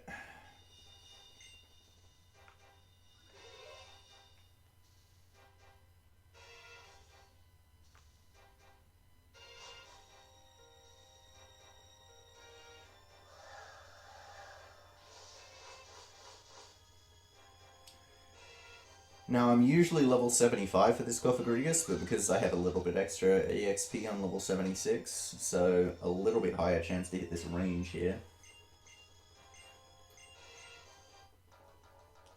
3 and 4 chance. And now 76 is actually when I get enough speed to outspeed the Chandelure, which is why you do Chantel last. If I fought her like even third, the Chandelure would outspeed me, use Fire Blast, and just kill me. I really want to hit this though. If I miss this range, I'm in further trouble. Nice.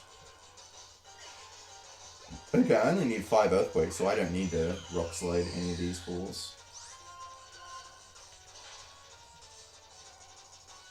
I think 1, 2, 3, 4, 5.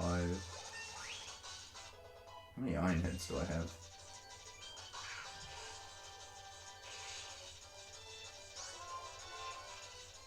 5. I want 1, 2, 3. Nah, Rock Sliding the Drift one. Okay.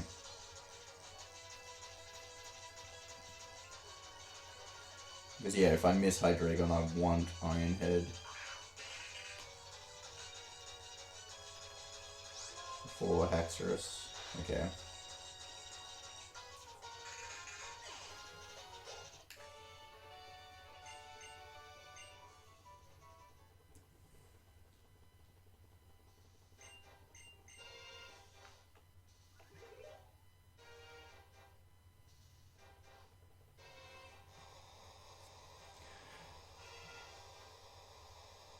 Now to Iris. Now, of all the Elite Four, Iris is actually the fight that changes the most with a manipped Excadrill. So I'm actually going to try and do this fight without using a Swords Dance. So Hydreigon is a range, and it's one that's actually not in my favor, but if I hit it, it saves a lot of time.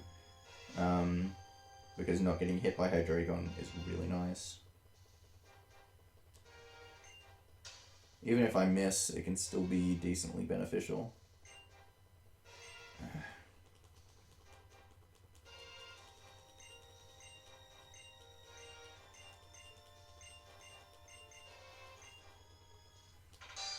I think, because I have a little bit more EXP, I think it's a 3 and 8 range.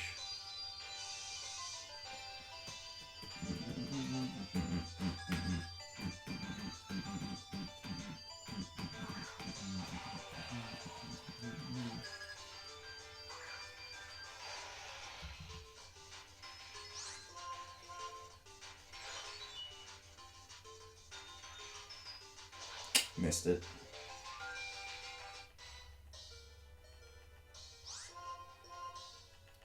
At least we'll get rid of a full restore.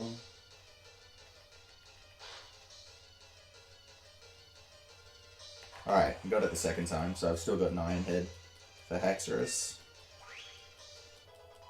Because now that the full restore is gone, she won't use one on Haxorus, so I can go for an Iron Head on her, on the Haxorus. Whereas ordinarily I would have to use Earthquake and forget about the flinch to activate the Focus Sash, so that when she did heal, I wouldn't activate the Focus Sash that time. Because Iron Head isn't, it's going to do like 90%, which would put her in heal range, but not Focus Sash range. But I can Iron Head, go the flinch. See your music though. Gotta listen to this shit instead.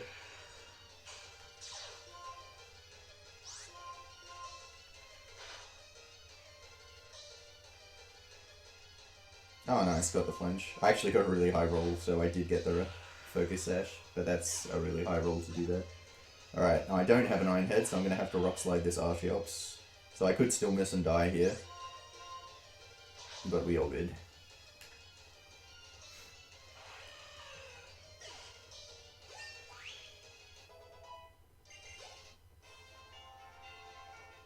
And done. Whew.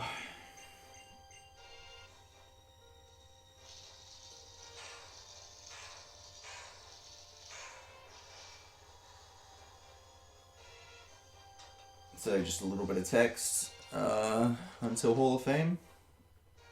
I'm off to Hall of Fame. Yeah. You can do it whenever. I don't really care. But yeah, you would do it if you were using RTA after the Hall of Fame.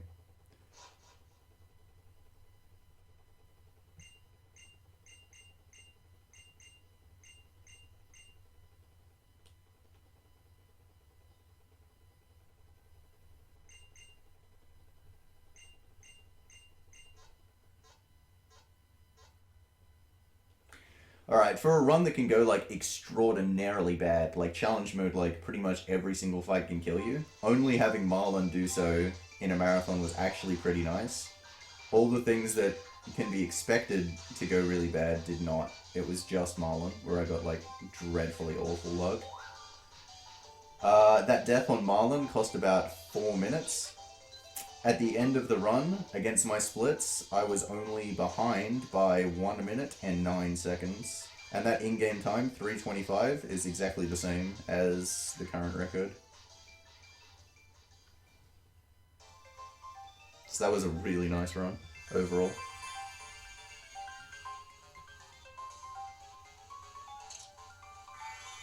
And we're finished. And as a prize, we unlock Easy, aka Hard mode.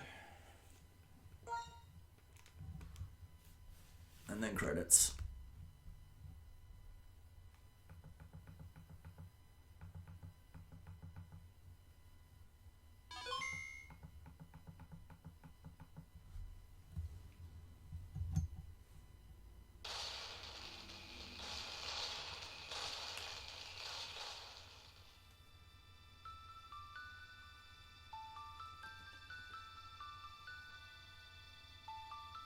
Alright, well, I hope you guys enjoyed that run.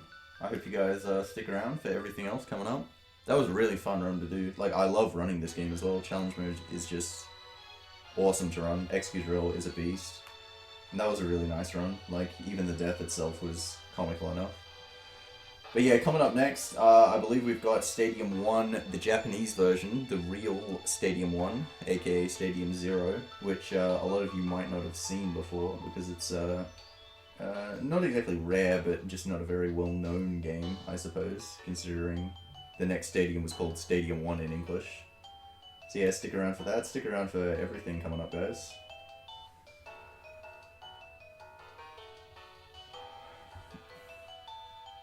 I hope you guys continue to enjoy the runs as much as I will.